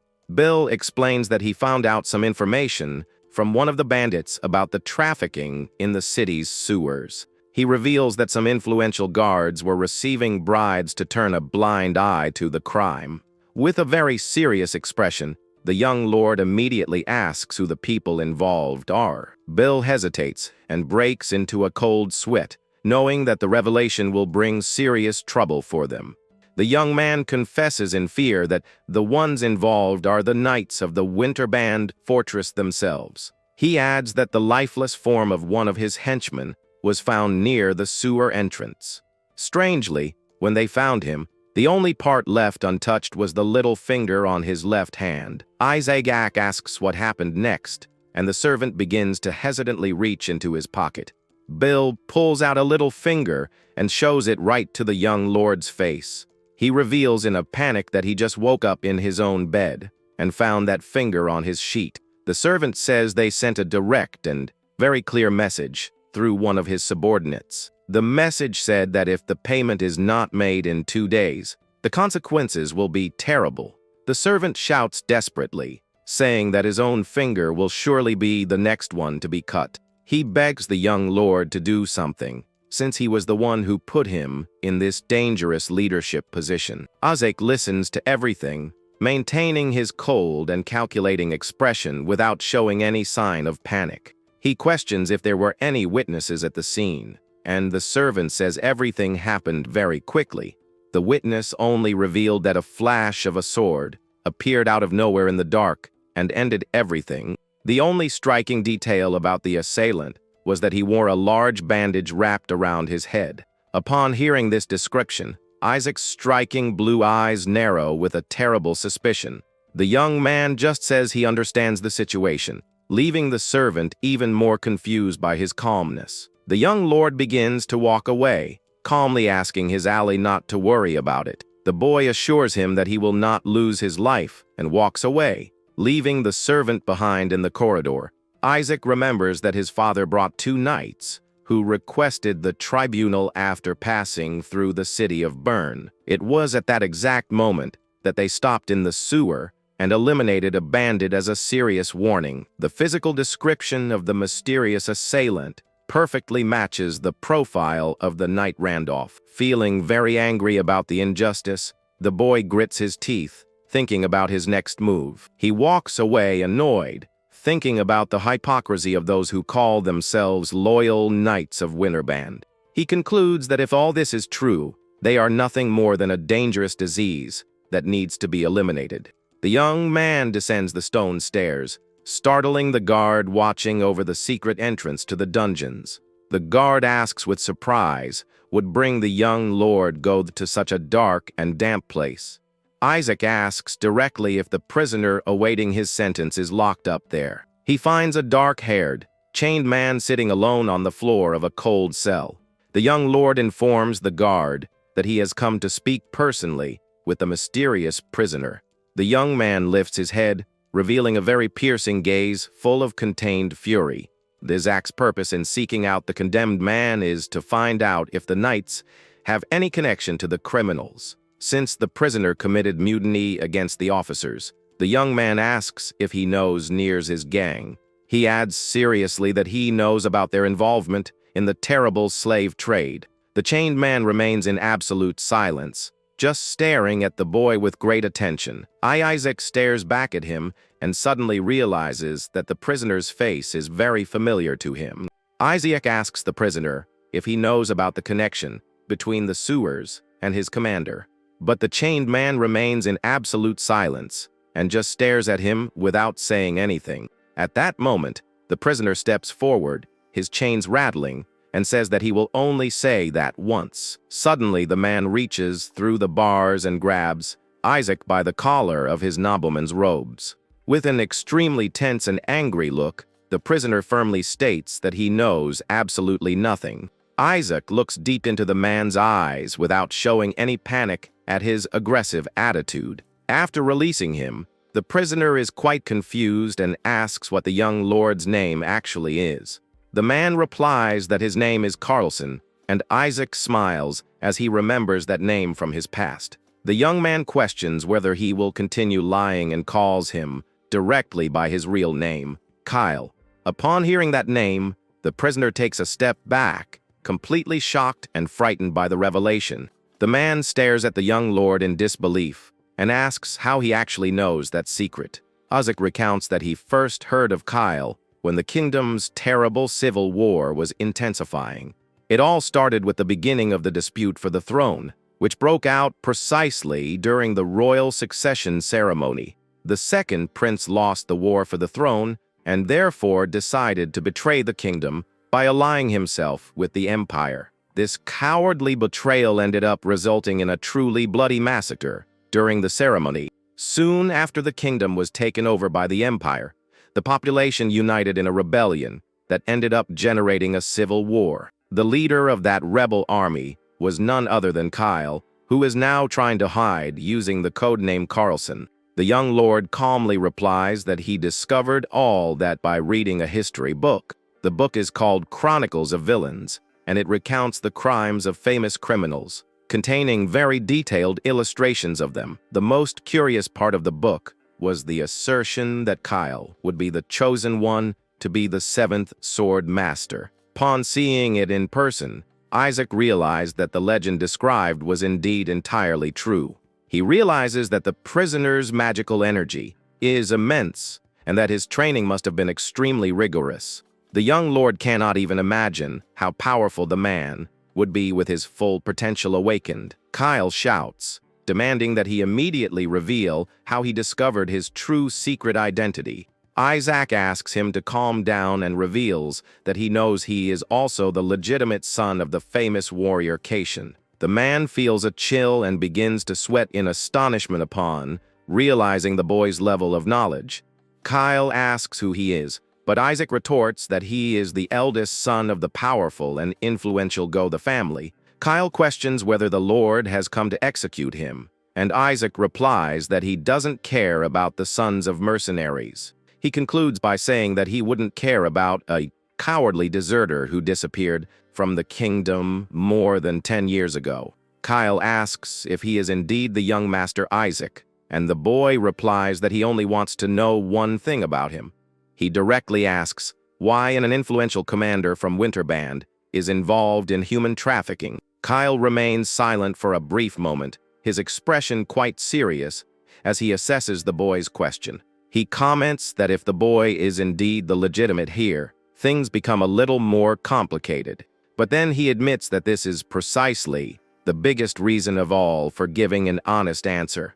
The prisoner asks if he knows that the commander plans to blame him for all of Nier's terrible crimes. He warns that in this way, the young master will end up becoming a dangerous fugitive wanted throughout the kingdom.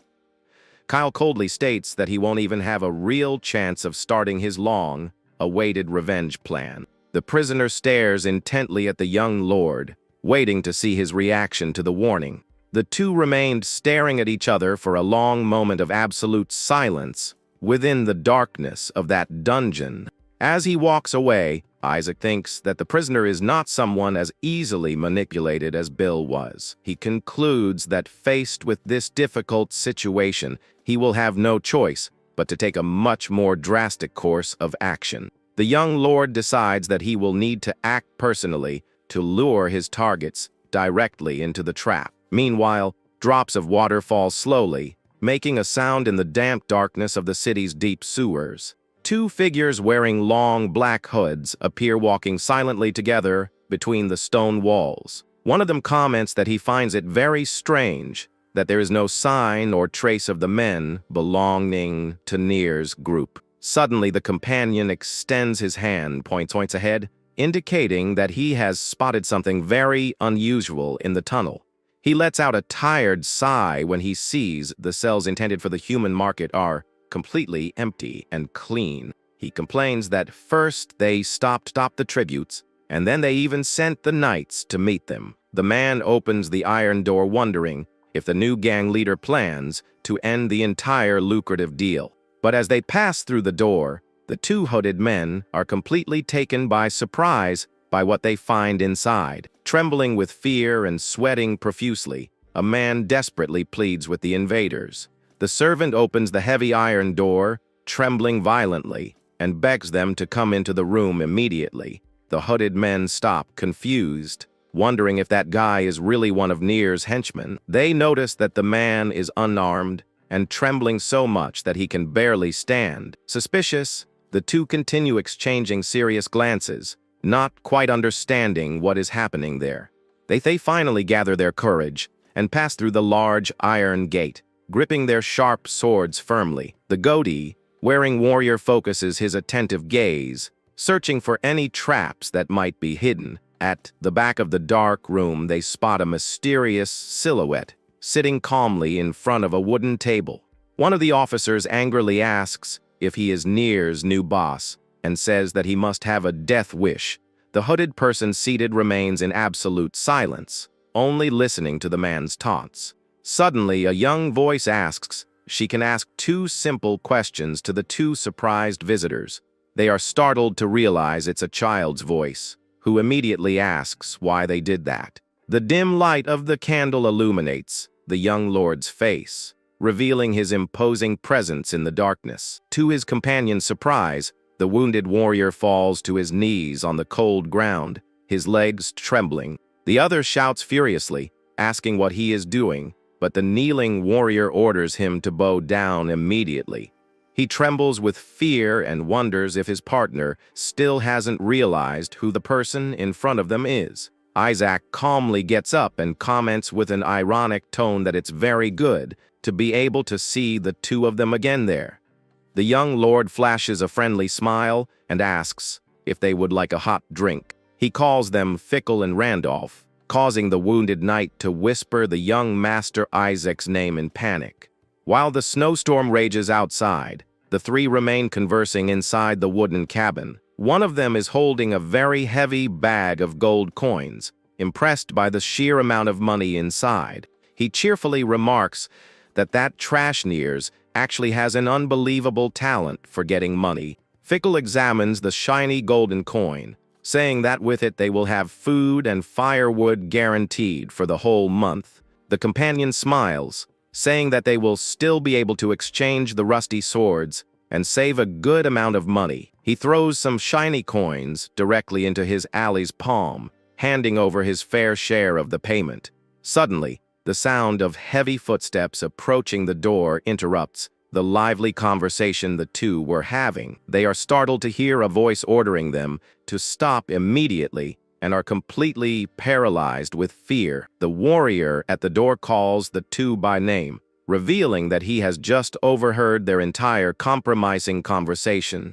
The dark-haired man steps forward confidently and holds the bag of coins on the wooden table. He stares at them angrily, demanding to know immediately what they think they're doing with that. Back in the present, Isaac takes a sip of tea and murmurs that he now understands the whole story perfectly.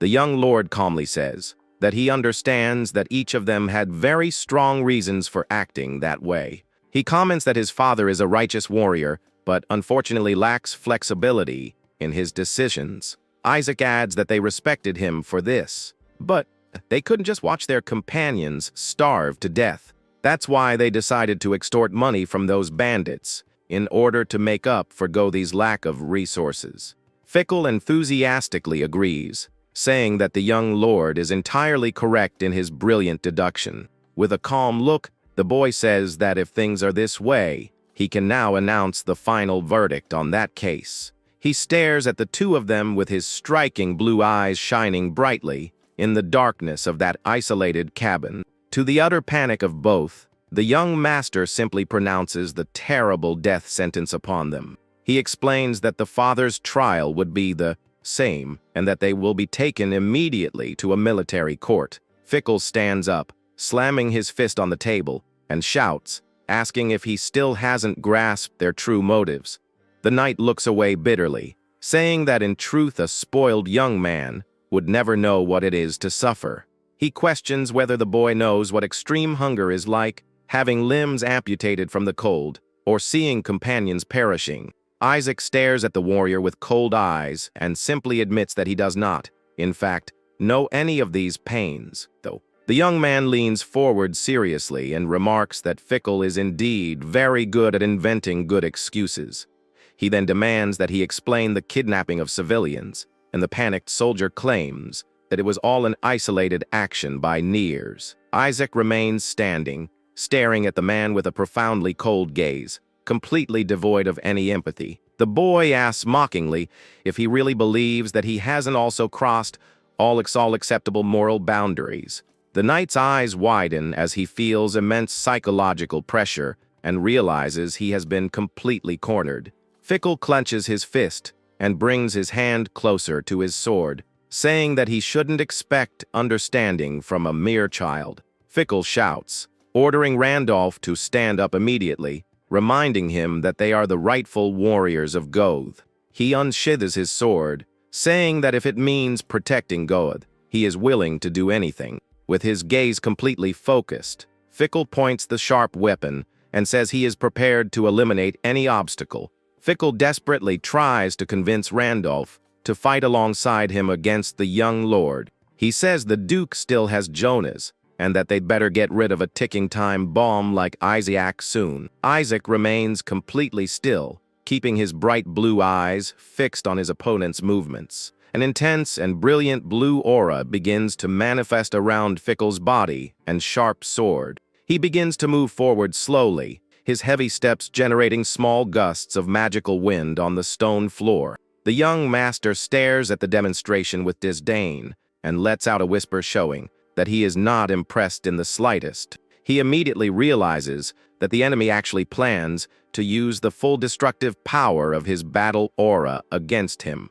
With a grim face consumed by hatred, the warrior concentrates all his magical energy to unleash the final attack. Randolph stares at his companion and wonders with extreme sadness how things could have reached such a critical point. He recalls that initially their intentions were truly pure and focused solely on saving Gothi's soldiers. But soon after, he realizes his mistake and notices that their current actions have taken a completely dark and evil turn. He seriously questions whether that terrible act of committing treason is truly being done for the benefit of the territory. Overcome by a wave of remorse, the man bitterly bites his lip as he faces the difficult choice he must make. Suddenly, Randolph calls Fickle, addressing him by his military title, and asks if he remembers an old piece of advice. He recalls the promise that if Fickle were the attacking sword, he would be his partner's loyal shield of protection. Randolph recalls that prisoner Carlson had also said something very important when he was unjustly imprisoned, The ancient hero claimed that a sword capable of cutting through any barrier without ever breaking was a true work of art. However, the warrior decides to take his own definitive stance and grips the hilt of his sword with extreme determination. He completes the thought by saying that when this work of art gains a will of its own, it ends up becoming a demonic sword. Fickle yells furiously at his teammate's attitude and aggressively climbs onto the wooden table.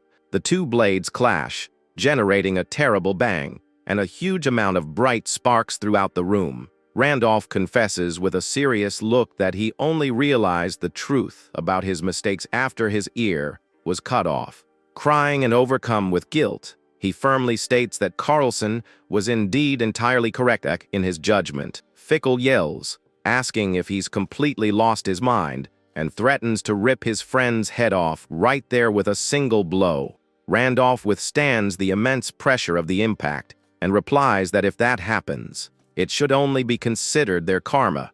He nimbly throws his opponent's sword aside and begs his companion to be honest at least once. The two warriors continue exchanging fierce attacks as their silhouettes move at high speed through the dark room. He questions whether that immense amount of gold stolen from the bandits was actually used solely to help the soldiers of the duchy. A few dark drops of blood begin to drip steadily onto the stone floor, revealing the gravity of the combat. Randolph lowers his head in defeat and explains that because of this secret, Carlson decided to draw his sword against them. He reveals that when Carlson discovered the crimes, the group's initial plan was to silence the warrior at all costs. Isaac listens to the account with his arms crossed and comments disdainfully that in the end things went wrong and they ended up losing. Randolph stares at the ground and sadly confesses that Carlson had more than enough strength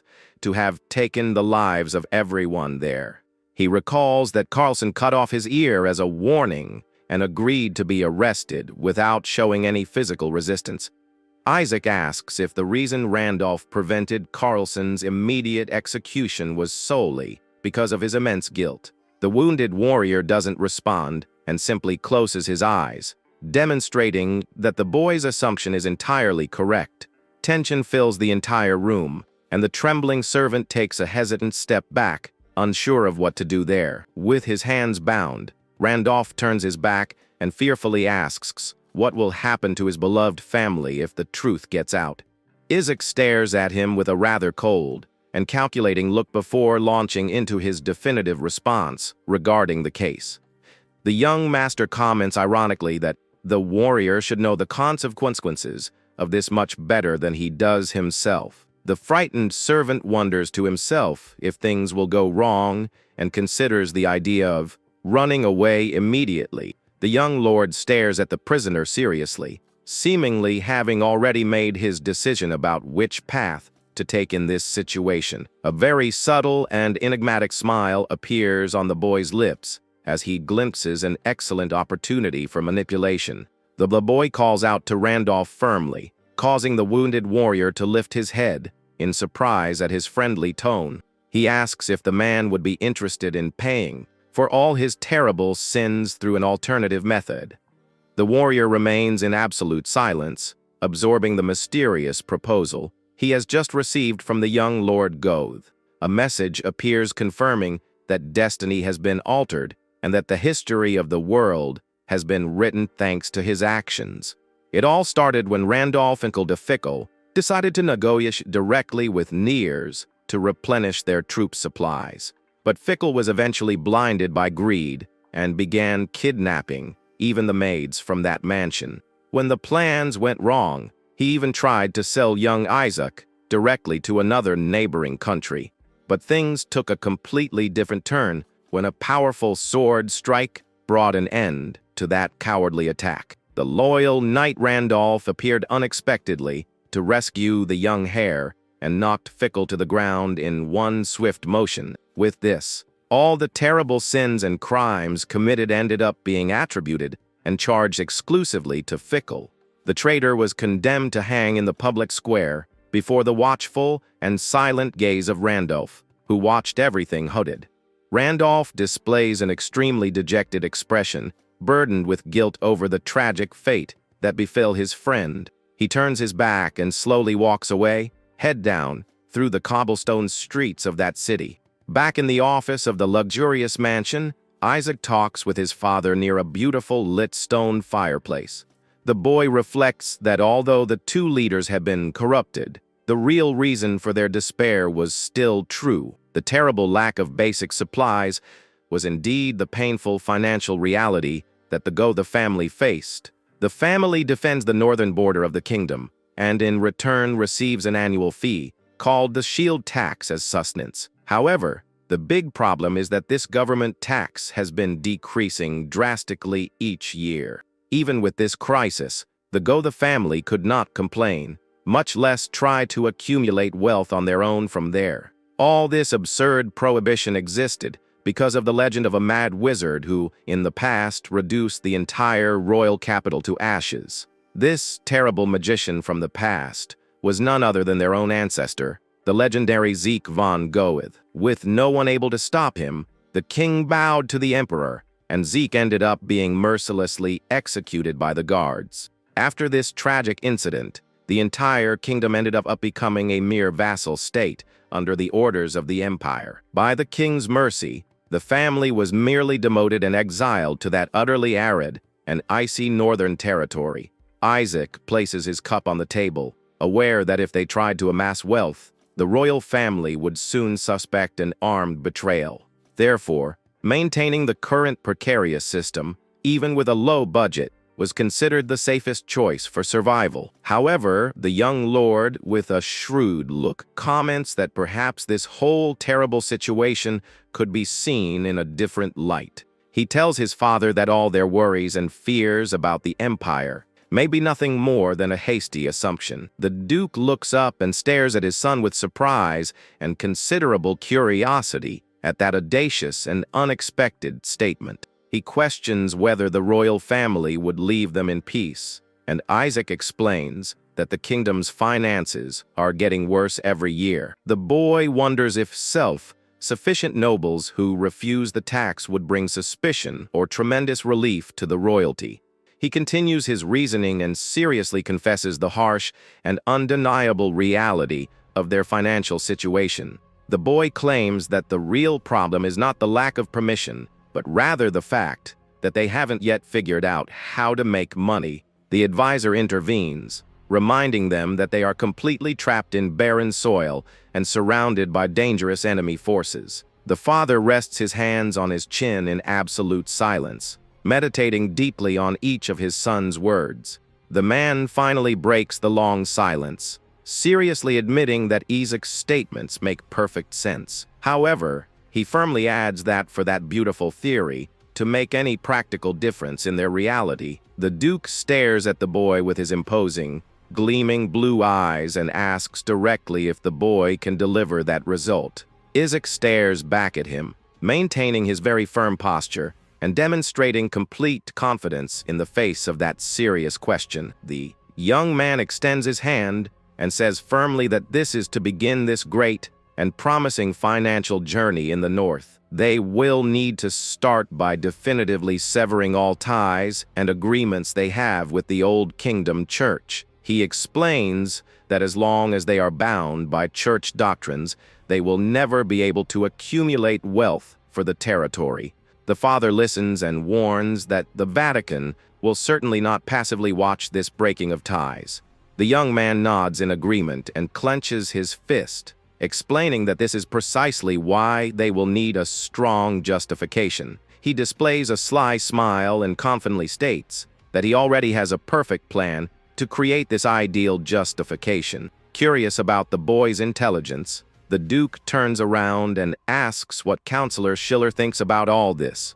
Taking another sip of his tea, the man wonders if that brilliant strategy really only came from his son's head. Schiller says it's frightening considering Isaac didn't even have guardians due to the dangerous mana explosions in his childhood. Convinced by the boy's words, the Duke finally rises from the luxurious armchair with an extremely determined posture. From the top of the large glass window in the office, He watches the boy walking calmly alongside the knight Randolph. Across the courtyard, the knight walks beside the boy, pondering the audacious idea of severing ties with the old church. The Duke rests his hand against the window pane and observes intently the new heir to the prestigious go of the family. Inside the silent office, Chiller walks thoughtfully, slowly adjusting his reading glasses on his face. A subtle smile of pure satisfaction appears on the experienced advisor's face as he realizes the bright future that awaits the young man. From his office, the Duke stands with his back to the audience, observing the courtyard while Schiller waits behind him. Meanwhile, the heavy wheels of an old carriage begin to turn on the damper-than floor in the middle of the dark night. Several days pass south of the city of Bern, and the carriage finally stops in front of an old stone chapel. The driver waits silently in the cabin, while a mysterious figure with a hat and cape appears at the agreed location. A hooded man holding a bright lantern appears at the entrance of the chapel to greet new visitors. With his face obscured by shadows, he recites a bizarre phrase about kissing the entrails of a black calf. The man in the hat remains in absolute silence, merely analyzing the subject, holding the lantern in the darkness. Immediately afterwards, the visitor completes the secret code, coldly stating that Joy will play with him. Satisfied with the correct answer, the mysterious hooded man gives a slight affirmative nod. He orders that the promised gift be brought immediately, and the carriage doors are abruptly opened.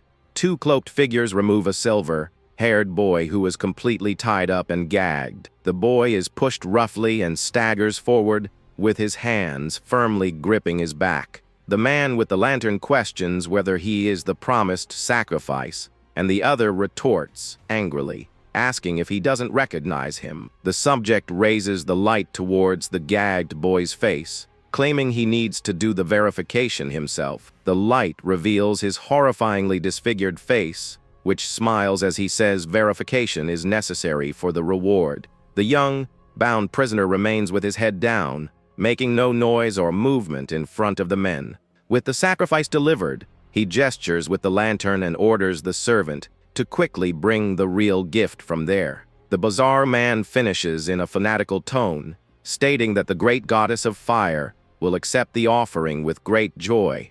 Under the command of the mysterious figure, the group begins to march slowly towards the dark entrance of the chapel. An elderly, hunchbacked woman dressed in dark clothes emerges from inside the temple, holding a wooden cane. The elderly woman, in a rather mysterious manner, asks everyone to accompany her and begins to guide them into the chapel. The man in the hat sighs heavily, showing great nervousness and tremendous discomfort with that place. He crosses his arms and murmurs with deep disgust that he considers all those fanatics a bunch of filthy wretches.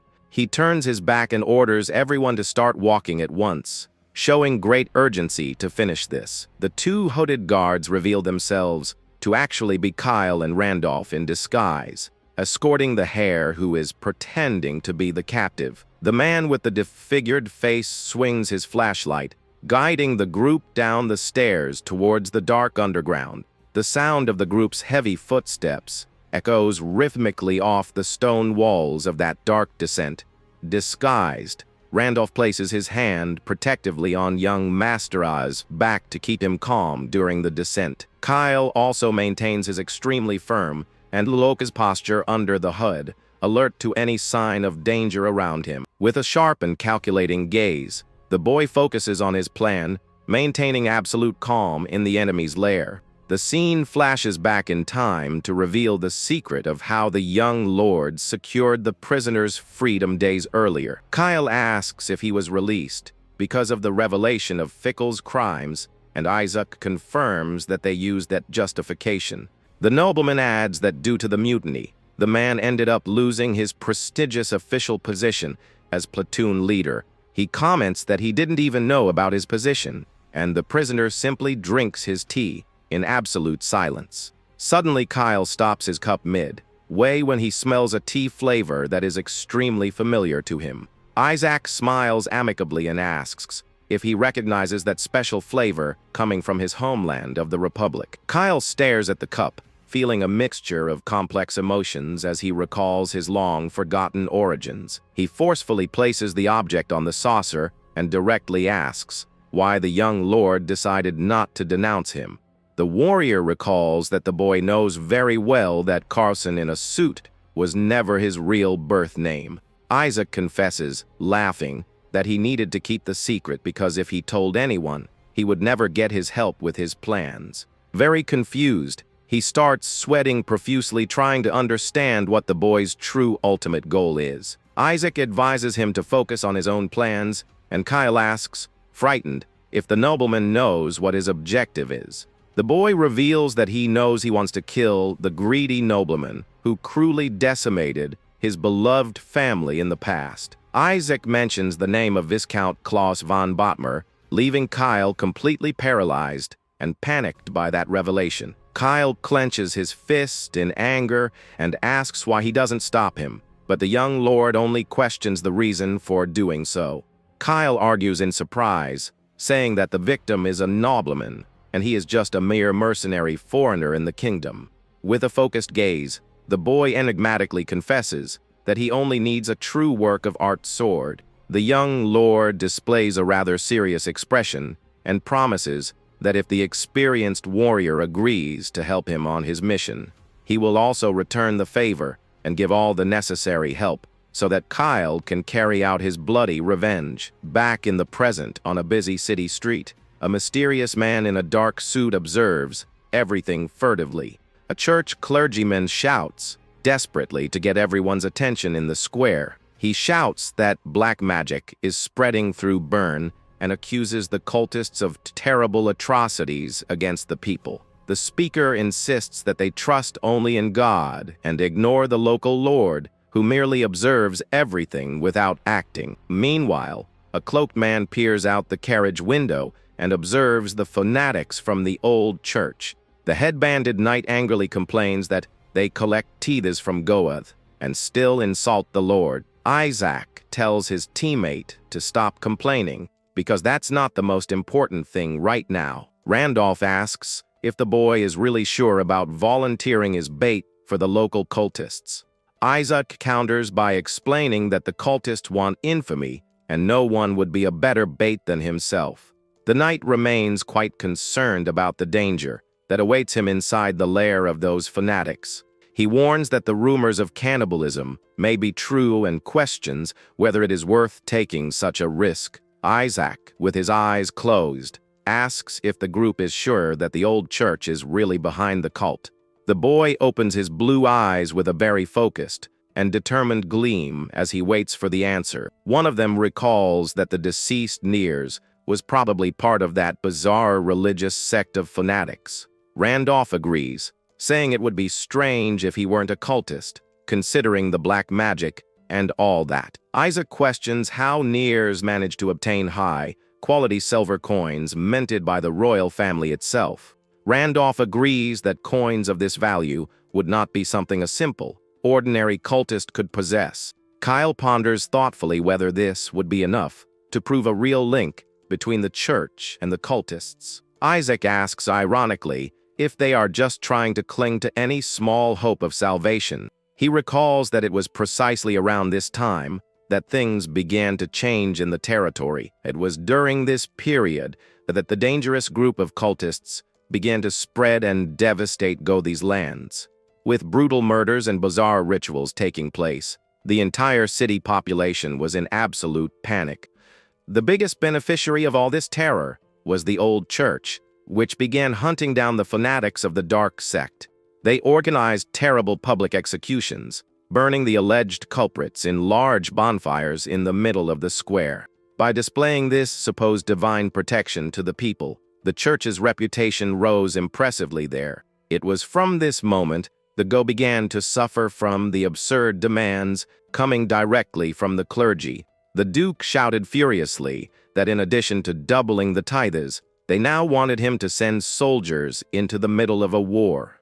As a result, the exorbitant charges from the old church only increased, wearing down the patience of the entire local leadership. All this oppression caused the territory to suffer from famine. and so the young lord decided to sever ties with them. This definitive break with the corrupt sect would be considered the first major step in protecting the duchy. Back in the present, a person using a cane slowly gets out of the vehicle and steps firmly onto the cold stone ground. The old cult leader recounts that it all began when the church burned down the temple and 3 people survived the fire. She says that on the brink of death they saw the true face of God, and the visitor thinks angrily that nobody asked. The lady continues her strange preaching, stating with complete conviction that the soul dwells within the human body. She opens the large wooden door and says that by eating the sacrificial meat, their power will be reborn in the group. She explains that they will inherit the intellect and all the vitality of the young man, leaving the allies in a complete state of shock. The visitors watch in terror as the bloodied cultists devour the bodies in the darkness of that room. The man in the hat is in total panic when he sees that terrible scene of absolute horror unfolding before him. The cult leader forcefully strikes her cane on the ground and shouts that the promised sacrifice has just arrived. The fanatics scream madly to consume that noble soul, so that they too may become pure and wise. The old leader displays a macabre and insane smile, ordering everyone to begin the terrible banquet immediately. Suddenly a strong blow is delivered, interrupting the old woman's speech with a violent thud of impact. The man in the hat kicks the old woman to the ground and angrily complains that he couldn't stand listening to such nonsense anymore. He turns around very impatiently and asks the young master how much longer they will have to endure this madness. Isaac remains tied up and silent with his 2 loyal bodyguards standing guard right behind him. The boy lets out a relieved sigh and lowers the gag, commenting that his companion has finally decided to act. Randolph and Kyle draw their sharp swords, and the young lord orders them to only attack anyone who tries to fight back. The bloodied cultists look on in surprise and fear at the sudden change in attitude of that armed group. With his eyes gleaming blue, Isaac tells them not to forget the true purpose of their coming there. The boy removes the gag from his face with his own hands, revealing that he is completely at ease with the situation. He instructs his soldiers to spare anyone who does not pose a direct threat during the imminent combat. Lying on the ground, the old leader curses the invaders, warning that a terrible curse will befall them all. But she is brutally interrupted by a powerful punch that hits her squarely in the middle of her face. The hooded knight points his sharp blade at the other fanatics and orders them to take a step if they want to die. He promises to finish them all off before they even feel any pain, causing the cultists to retreat in fear. Desperate and without any leadership, the fanatical survivors begin to run, fleeing as fast as possible from there. Randolph observes the general stampede and wonders if the last fugitives actually managed to escape the place. Kyle questions whether they should go after them, but Isaac tells them to leave it at that, because searching the location is their priority. Randolph is incredulous to see that Nears was obsessed with such a decadent cult and calls them a bunch of wretches. Kyle approaches the old lady lying on the cold floor and asks very cautiously if she can get up. The elderly woman begins to cry softly and mumbles a word, confusedly calling for her beloved deceased husband. Kyle is surprised when the woman frantically begs not to be hurt and asks where she actually is now. The hat-wearing companion wonders, confused, if the old woman has become completely senile after receiving that strong blow. She desperately pleads for mercy, mistaking one of the armed men for the subdeacon of the local church. Isaac patiently crouches down beside the elderly woman and asks in a calm tone of voice where her real home is. The scene cuts to show a modest wooden house located in one of the poorest slums in the south of the city.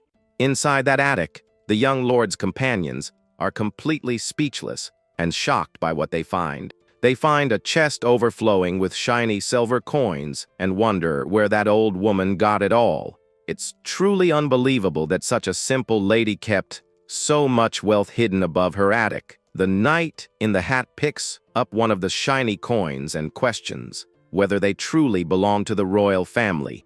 Isaac simply gives a slight affirmative nod, demonstrating complete certainty about the origin of all the treasure. He claims that the royal seal is unmistakable, and that they now have the necessary proof to incriminate the ancient church.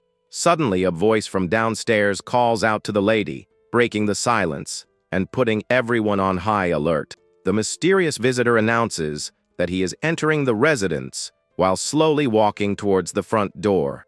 From the top of the attic, the men watch as the newcomer gently asks if the elderly woman is feeling well.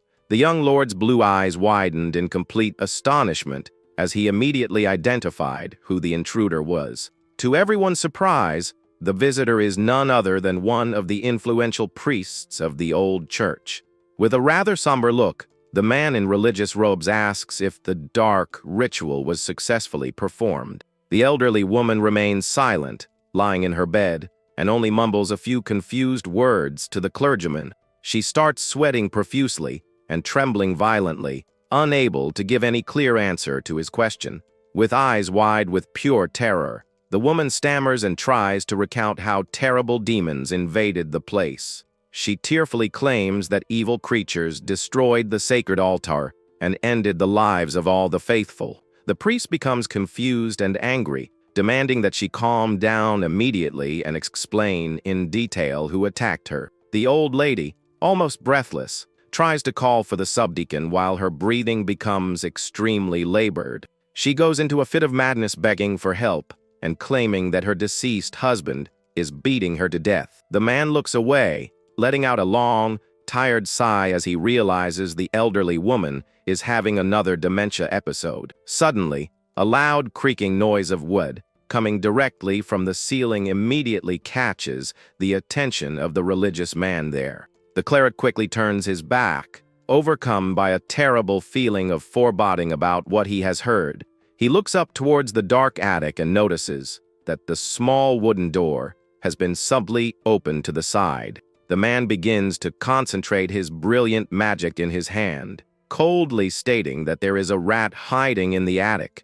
He concludes that the old woman has completely lost her usefulness, and that if their big secret leaks, everything will be ruined. The man creates a huge ball of fire in his hand with the intention of burning the entire room and purifying the evidence. Suddenly, a dark whisper echoes in the darkness, reminding us that the worst demons often hide in the light. Kyle emerges from the shadows behind the man and presses his sharp blade against his neck, ordering him not to move. Sweating profusely with fear, the religious man asks who he is and warns that the Vatican will not let his death go unpunished. A familiar figure begins to slowly descend the wooden steps, saying that he has finally remembered something.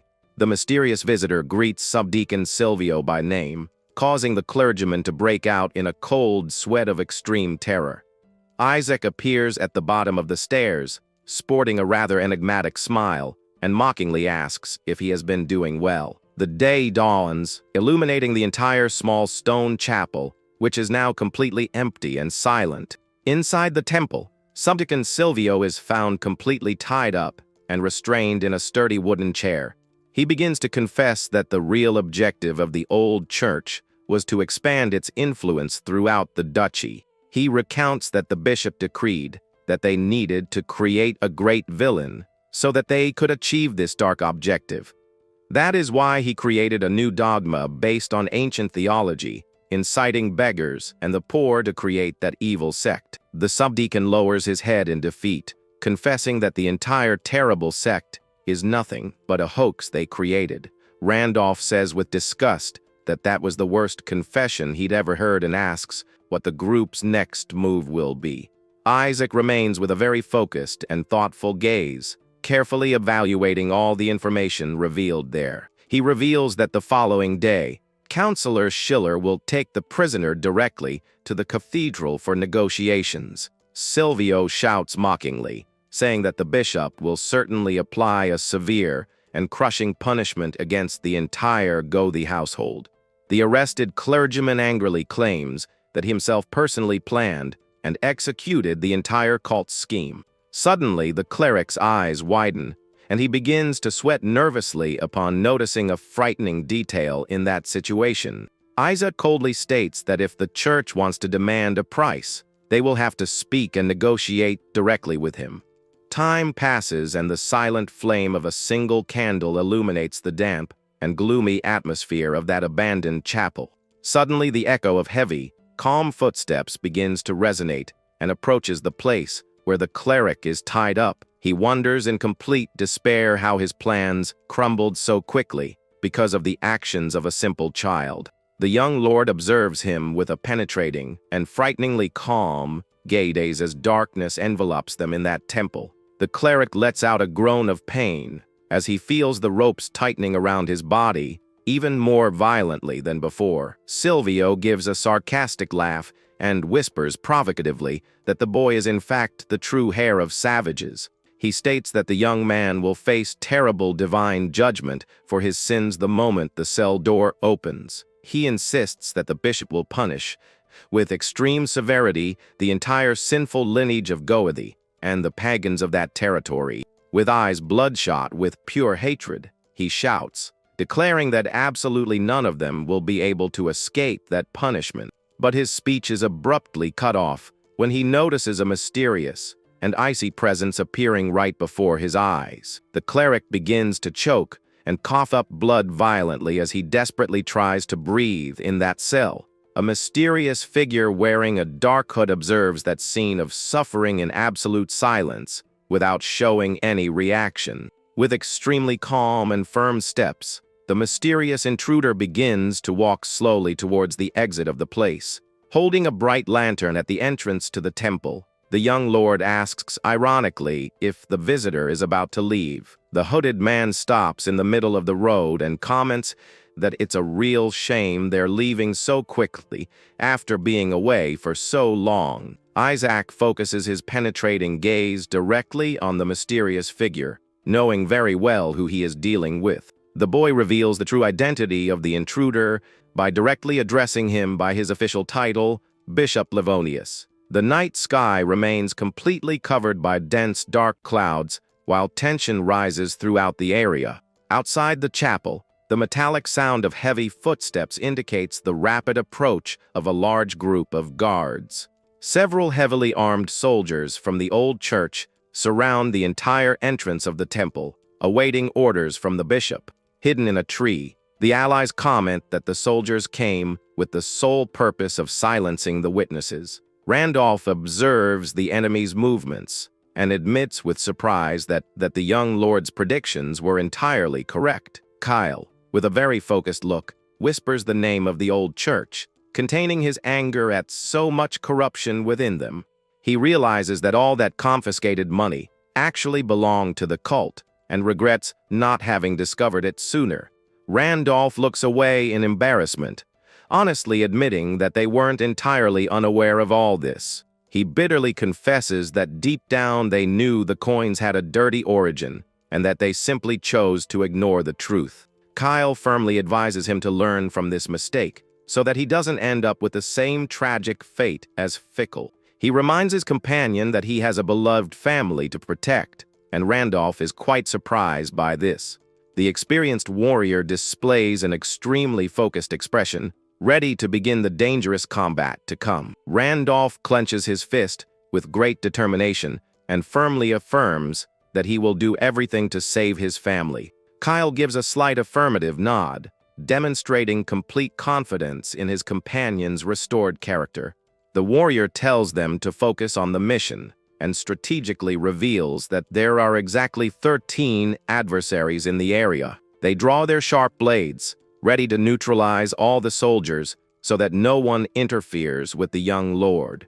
Back in the chapel, the bishop says disdainfully that he really didn't expect to find Goethi's hair in a place like that. Isaac looks back at him and comments quite calmly that the bishop doesn't seem at all surprised by his presence. Livonius displays a cynical smile and asks if the young son of the Marquess is indeed as brilliant and exceptional as he seems. Suddenly, an extremely fast magical attack is launched towards the boy, who widens his eyes in high alert. The terrible impact of that ice magic violently crashes down, generating a huge explosion of dust throughout the room. The stone floor of the chapel is completely shattered and destroyed due to the immense destructive force of that attack. Holding the sacred grimoire, the bishop curiously asks if that incredible dodge was indeed the work of the magic of that book. Livonius is surprised to see that young Lord Isaac himself has decided to make a personal appearance in the chapel. The bishop smiles and asks why the boy seems so happy, as if he had just found gold. He pretends to mourn for the deceased Silvio, who so easily fell prey to that terrible evil. Holding his book, the bishop scoffs, commenting that the traitor was at least a man who knew how to return favors. Livonius uses his sacred grimoire and hurls sharp stakes at the boy, calling him the seed of evil. The magic attack advances at high speed towards the boy, who merely watches the onslaught without retreating. With his eyes shining brightly, the boy prepares to demonstrate his true magical power. To the enemy's astonishment, the young lord raises his hand and spectacularly blocks the wooden stakes. Enemy projectiles are completely destroyed and shatter upon impact with your icy barrier. The bishop is completely shocked and begins to sweat with terror when he sees how easily the attack disappeared. Livonius stares at the boy's hand in panic and asks incredulously how he can use ice magic. Isaac smirks and says ironically that he probably sold his soul to some demon. The bishop bites his lips, showing great frustration upon realizing that his opponent is far more dangerous. Trying to regain control, Livonius displays a wicked smile and asks if the boy remembers the past. He recalls the day the boy was born and claims that he himself was responsible for baptizing him. The cleric adopts a rather somber tone of voice and begins to reveal his old feelings of disdain. He angrily confesses that even back then he had felt a deep resentment towards the boy's lineage. The bishop asks if he studies the history of the kingdom, and the boy calmly replies that he studies it as much as the others. Livonius steps forward, saying that he must know very well what his family's real problem is. The man explains that most of the dangerous cultists in the region are part of the violent border tribes. He continues the story by recalling that Count Gode intended to create a peace agreement with the savages.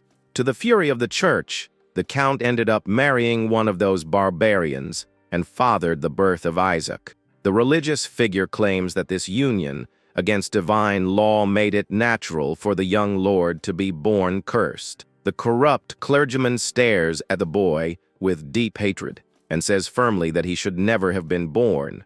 Isaac counters the insult by ironically stating that those words are indeed too cruel to be uttered by a bishop. The bishop smiles confidently and asks if the boy knows the true destiny reserved for him there. He shows a wooden stake, explaining that barbarians often use that object in macabre rituals. Livonius reveals that Isaac will die at the hands of the cultists to sever Gothi's union and purify the region. The cleric uses his magic to fire several sharp stakes that fly at high speed towards the boy. Isaac focuses his mind and concentrates his icy energy around his body to defend himself from the deadly attack. Extremely sharp and shiny little ice crystals begin appear on the young man's fingertips. With agile movements, he fires his ice stones, destroying each of the stakes that came towards him. The bishop realizes with shock that he is not only creating ice, but aiming and hitting with absolute precision. Livonius is desperate when he sees his wooden projectiles being broken one by one with such perfection. Isaac remembers his painful training in the past, when he would collapse from exhaustion during fencing lessons. The young man begged his tutor Lucas to stop the daily lessons because he could no longer bear the exhaustion. Instructor Lucas smiled and playfully asked if the young master was already exhausted from the training. He praised the boy, recalling that before he couldn't block his sword, and now he was already improving. The master celebrated by saying that he blocked 5 times, and Isaac said that it was because he had an excellent teacher. Isaac questioned why he wasn't a knight, and Lucas replied that he only had ordinary skills. The professor looked at him seriously and revealed what he considered truly incredible about the boy. Lucas said that the young master's fertile imagination was his greatest and most powerful fighting talent. Back in real combat, the boy easily blocks all the magical attacks launched by the bishop. Isaac wonders why he is remembering those teachings of his former tutor right now. He realizes that at the time, he didn't understand Lucas's words, but now everything makes perfect sense in his mind. The boy reflects that his mind has become sharper as compensation for has spent so much time locked in his room. During this period of isolation, he fought Lucas thousands of times and simulated magic he didn't even possess. Through this constant mental training, the young lord was able to glimpse an impossible future. He concludes that all these imaginary struggles responsible for shaping who he actually is today. Isaac extends his arm with complete determination, ready to put a definitive end to that deadly combat. The young lord delivers a precise blow against the stakes and destroys them with a huge, icy explosion. Amidst the dust, Isaac mentally thanks his former tutor Lucas for being an excellent teacher. The bishop realizes with alarm that all his wooden stakes are gone and his belt is empty. Isaac comments that relying on a grimoire to throw simple pieces of wood doesn't seem very divine. Livonius grits his teeth in intense hatred after being provoked and ridiculed in that way by a child. He reveals that he avoided using his true power before so as not to leave a trace, but now he has no choice. With a somber look, the religious leader simply lets his book fall onto the cold stone floor of the chapel. He begins to concentrate an immense amount of brilliant energy directly into the palm of his own hand. Isaac notices the rapid change in the atmosphere of the place and prepares for what appears to be a terrible attack. Livonius smiles arrogantly, announcing that he will finally demonstrate the true authority granted to him. The cleric summons a gigantic bluish fireball, shouting that this is the purifying power of the holy fire. The young lord observes that immense mystical flame with great tranquility and murmurs thoughtfully about the attack. The bishop boasts that ordinary magicians could never imitate the sovereign flame of divine purification. He shouts that the boy's ice crystals will melt, but is interrupted by Isaac's calm question. To the bishop's utter horror, the boy appears holding an identical blue flame in the palm of his own hand. Silvio asks in a panic how he did that, and Isaac explains simply that you just need to condense the fire twice. The cleric shouts furiously, asking if he is mocking him, since divine power doesn't work in such a simple way. Isaac smiles enigmatically and comments that he must indeed be considered a true heretic. The young lord explains that his magic is parallel and begins to expand the size of that immense flaming sphere. At that moment, the boy unleashes a colossal burst of purple energy that illuminates the entire interior of the old chapel.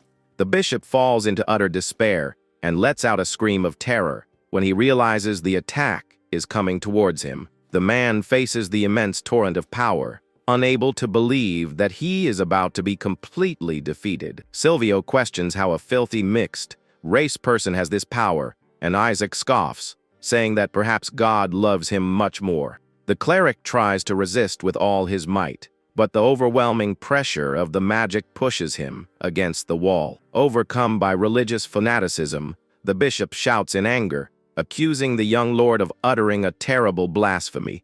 He yells that he has trained his divine power for decades, while trying to repel Isaac's powerful magic. The boy watches him with a cold, focused gaze as purple flames begin to engulf the enemy's entire body.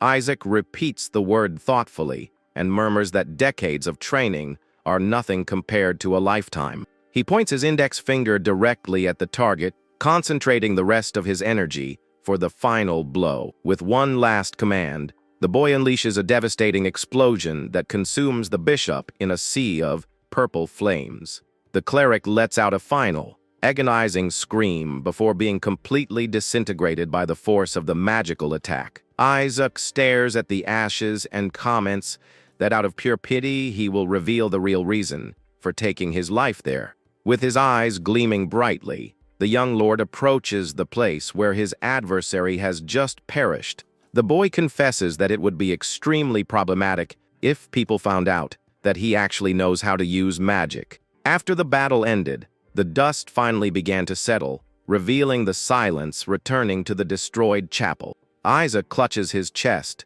feeling a sharp pain, and murmurs that maintaining such a high level of magic still demands too much of him. Suddenly, the sound of heavy footsteps echoes through the place, and the young lord quickly turns, alert, towards the entrance. Kyle emerges from the shadows carrying Randolph's wounded and bloodied body, resting it on his own shoulders. The experienced warrior's eyes widen in complete shock as he glimpses all the destruction in that room. He observes the bloodstains and ashes on the ground, asking in fear what actually happened there.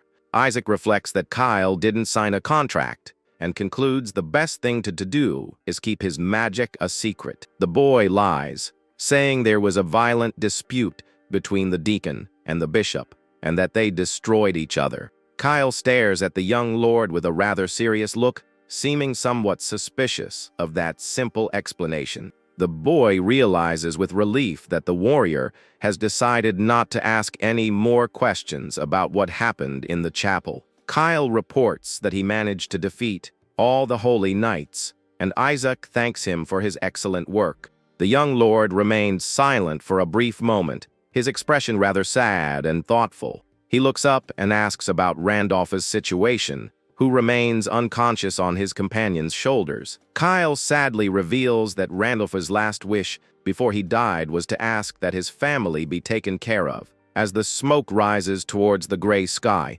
melancholy takes hold of everyone after that difficult battle. A beautiful bouquet of white flowers is placed on the stone tomb, marking the final farewell to the loyal knight. Duke Goa and his loyal advisor Schiller attend the funeral with rather serious expressions. Randolph's wife cries bitterly under her veil, while being closely comforted by her two young children. Kyle asks the young lord what they will actually tell the family about the cause of the warrior's death. Kyle looks away and comments that the holy knights of the church were indeed very skilled warriors. He bitterly confesses, with downcast eyes, that his companion Randolph might still be alive there. The warrior laments, whispering that his friend would have been saved if he himself had fought with all his might. He explains that he needs to act like an ordinary soldier until he can carry out his long-desired revenge. Isaac realizes that he chose to hide his true strength, even if it cost the life of a great ally. The young lord stares intently at the experienced warrior and says that he wishes to give a very clear warning beforehand. He warns that if the same situation happens to him, he will act in exactly the same ruthless way in the future. Isaac questions whether he would really do that, even knowing that the nobleman is the only person who helps him in his revenge. Kyle replies firmly that he will only reveal his true potential on the day his target falls. He adds that he will act only as the legendary warrior Kyle, and Isaac gives a slight nod, indicating that he understands. The two continue walking slowly side by side amidst the shadows of the large trees in that garden. Isaac silently reflects that neither he nor Kyle are people worthy of attending that funeral until the end. Later, Duke Goa meets with his son and announces that the complex negotiations with the church have ended. He explains that in exchange for hushing up the case, the church will not collect tithes nor send a new bishop there. The father comments with relief that for now Guthy's territory is free from all their corrupting influence. The man confirms that everything went according to his son's plan, and the boy is already starting to visualize his next steps. The Duke says he will give him credit later and changes the subject, leaving the boy a little confused in the carriage. The gray-haired man lowers his gaze, overcome by a deep feeling of bitterness and sadness. Clasping his own hands, the nobleman painfully admits that he had no idea about the whole situation. He reveals that he was unaware of the cruelty of the cult, the presence of the 13 knights, and all the wickedness of the deceased bishop. The father stares at the young lord, impressed by the fact that the boy knew all this while he remained blind. He sadly recalls when his heir was just a frail child who suffered greatly from health problems. The Duke observes the young man before him and realizes how drastically his entire demeanor has changed over time. He thoughtfully confesses that nowadays he can no longer decipher what is actually going on in his mind. As the carriage moves along the dirt road, the young lord begins to answer his father's question. Isaac calmly states that he is simply doing everything he can to ensure the best possible future for his family. The Duke listens to his son's reply in absolute silence, keeping his gaze fixed and focused on him. The nobleman takes a deep breath and decides to share an old and very personal story about his youth with the boy. He calls the young man by the name Isaac and adopts an extremely nostalgic posture to begin his account. The man recalls that he ended up marrying the young Adel when he himself was only 14 years old. He recalls that at first communication was impossible because she was a very free, spirited warrior girl. The Duke explains that at first, that forced marriage to end the war was a real hell for both of them. Because of all that suffering, he and his beloved wife decided to make an important, solemn promise.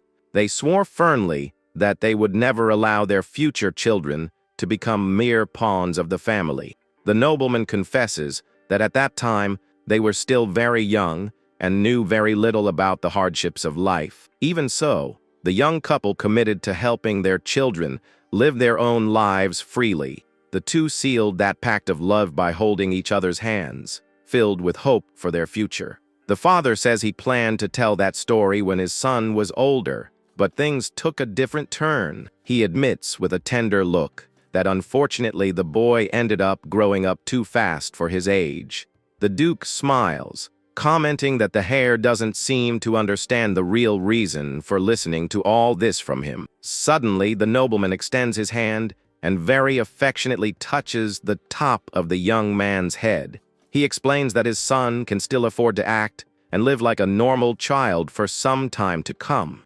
Isaac's eyes widen subtly in surprise as he feels that unexpected gesture of pure affection coming from his father. A very slight and genuine smile begins to form on the boy's lips as he feels welcomed in that way. The boy lowers his head under the warm touch and responds very sweetly, accepting his father's kind words. Meanwhile, in the dense forest, the sound of quick footsteps reveals that someone is running hurriedly through the trees.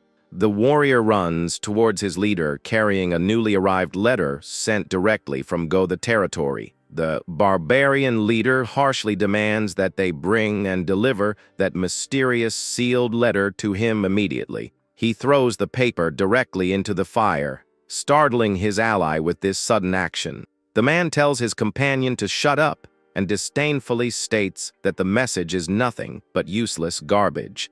With an extremely somber look, he says that it doesn't matter how many letters the nobles decide to send them. The leader angrily declares that Goathe's enemies will never be able to own those lands.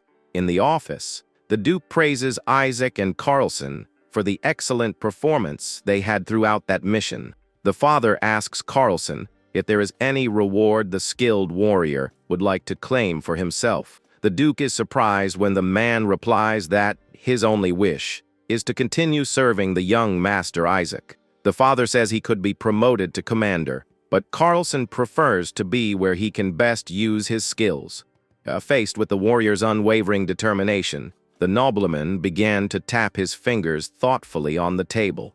He accepts the request, and the young lord agrees, saying that he will feel much safer having the man as a guard. The Duke officially appoints Carlson as the boy's personal guard and grants him the generous payment of 200 coins. The father turns to his son and says that the time has come for the boy to reveal what reward he wishes to receive. Isaac stares at him intently and announces that he wishes to inherit all the vast lands that belongs to Fickle. The Duke's eyes widened in complete astonishment upon hearing such an unexpected demand from his son. He asks, shocked, if the boy is indeed referring to the dangerous and icy territory known as Winfield. Later in the training yard, Kyle and Isaac begin a friendly sparring session using wooden swords. The two training swords clash with great force, generating a sharp crack that echoes throughout the empty space. Isaac is struck by the violent impact of his opponent's blow and lets out a groan of pain as he loses his balance. The boy falls to the ground sitting down, and Kyle comments that although he blocks well, he still lacks the physical strength to maintain his balance. Breathless and quite tired, the young lord wipes the sweat from his face, trying to regain his strength to continue. The experienced warrior observes him with a very serious expression, trying to decipher his true intentions. Kyle asks directly what the real reason is for the boy to have requested that training duel so suddenly. Leaning his wooden weapon against the ground, the boy seriously reveals that his main objective is to dominate Winfield. He warns that Kyle doesn't need to know the details, but assures him that this achievement will facilitate his future revenge. The warrior remains in absolute silence, merely absorbing the enigmatic words spoken by the boy. With their positions settled, the two begin another round of training in that immense stone courtyard. Kyle advances at high speed with his weapon drawn, applying immense psychological pressure to the young lord.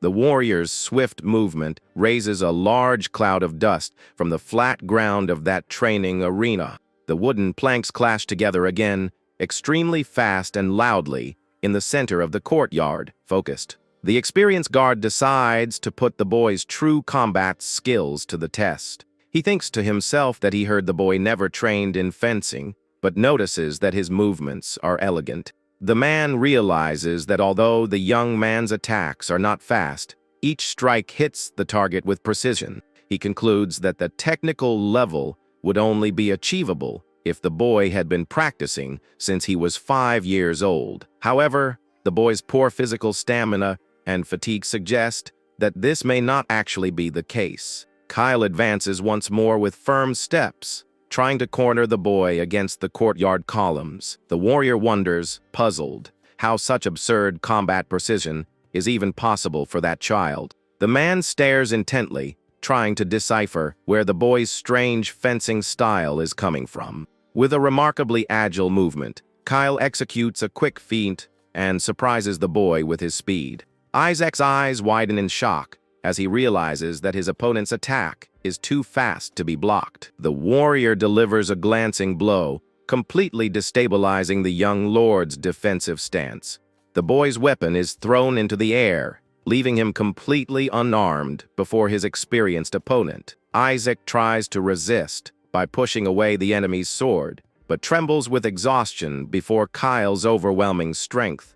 With a precise twist of his wooden handle, the guard disarms the boy spectacularly in a single movement. Completely unarmed, the young master loses his balance and begins to stagger backward, unprotected. Without hesitation, the experienced warrior takes advantage of the opening in the defense to deliver a direct physical blow to the boy. Kyle delivers a powerful kick to the young lord's chest, sending the boy flying with the violent impact of the blow. Isaac lets out a sharp cry of pain as he is hit squarely and falls heavily onto the dusty courtyard floor. The guard lowers his weapon and coldly warns that with that level of skill, the boy will never survive in Winfield. Lying on the ground, the boy admits his weakness and reveals with a focused look that this is precisely why he asks for training. Kyle stares at Isaac with an extremely tense and somber look as the dust settles around them. He asks directly if the young lord is truly capable of using real magic. Isaac questions the lie, reminding everyone that the subdeacon would never be strong enough to defeat the bishop alone. Kyle explains that high-level warriors can accurately gauge the true strength and aura of their opponents. The young master smiles slightly, wondering if he shouldn't continue hiding his extraordinary abilities. The warrior retorts, saying that the boy already knew of his full strength ever since he defeated the paladins of the church. He takes advantage of the fact that the courtyard is completely empty and without witnesses to speak with total frankness to the young man. Isaac agrees that using magic would make things easier, but would cause the political isolation of the Gotha family. The boy reveals that he possesses the same special physical constitution as a legendary 10th class mage. Kyle is startled to realize that he is referring to Zeke von Goth himself, the only 10th class mage. The boy explains that the ancient ancestor also suffered from mana explosions but overcame this using rare artifacts. At this point, the boy wonders quite thoughtfully what he should actually do about himself. Kyle realizes with surprise that the fact that the young man can actually use magic is proof that he has overcome the curse. Isaac nods slightly, confirming that he has indeed overcome this, just like his ancestor. More than 100 years have passed since Zeke destroyed the capital, and now an heir with the same strength has been born and surpassed all limits. The warrior warns that royalty and nobles will surely try to assassinate or use the boy politically.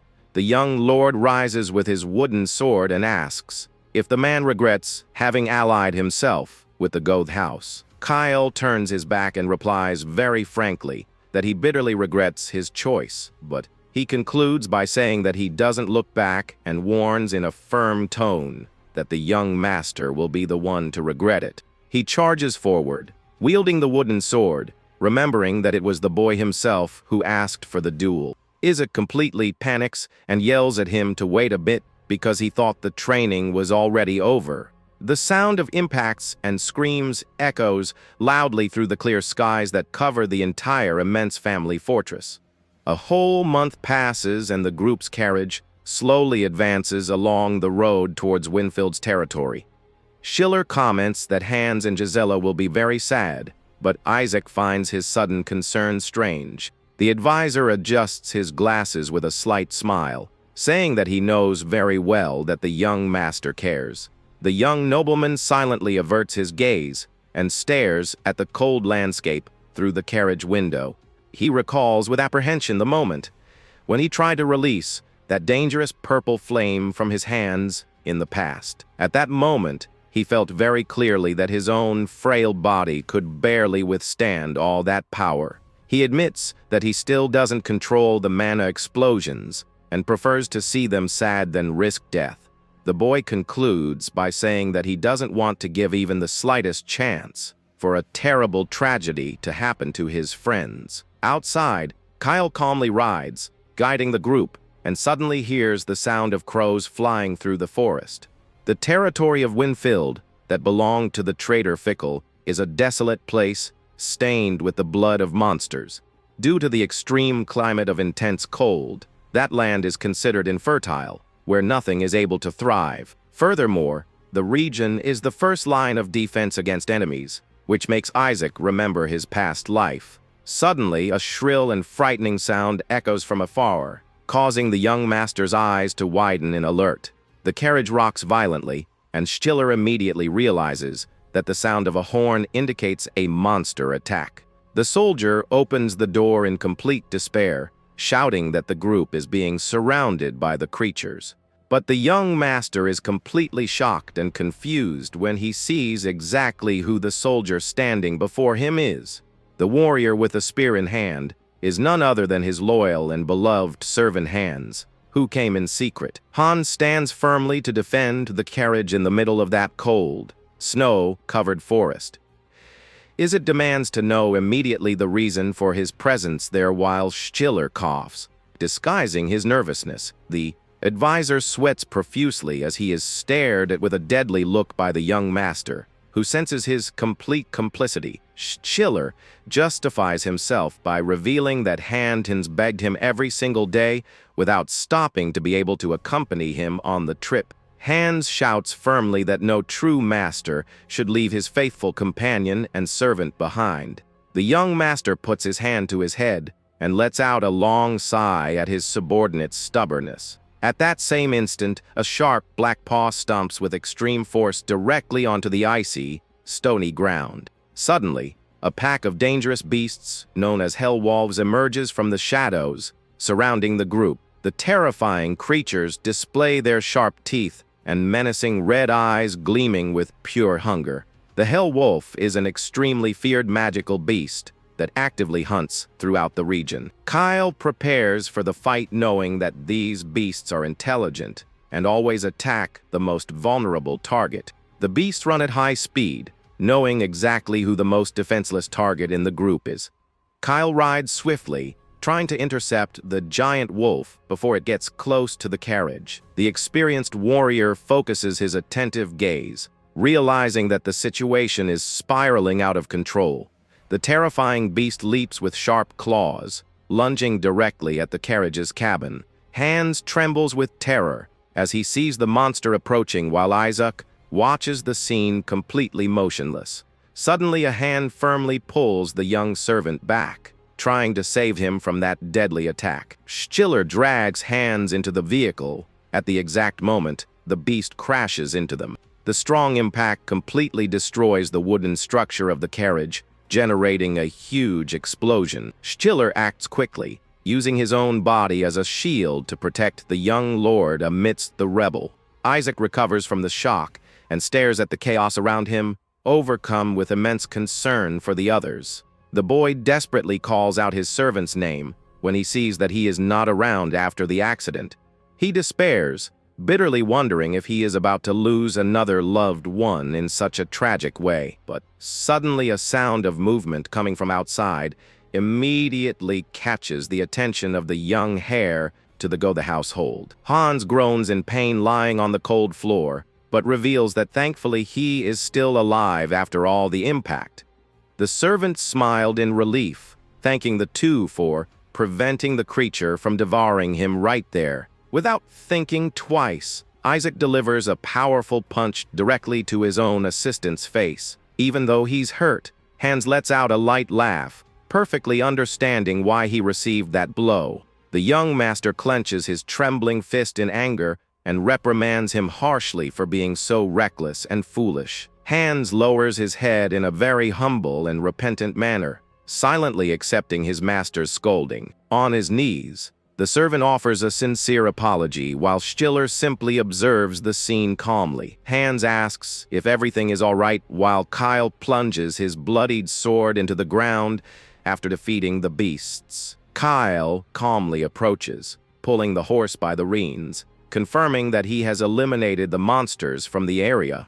Isaac wipes his face and asks about the other wolves, but Kyle points toward a deafening sound in the forest. The boy turns around quickly upon hearing fierce battle, cries echoing loudly among the trees. Further on, a large group of highly skilled warriors confronts the rest of the horde of beasts. Kyle explains that those fearless men are the very soldiers assigned to protect Fort Winfeld.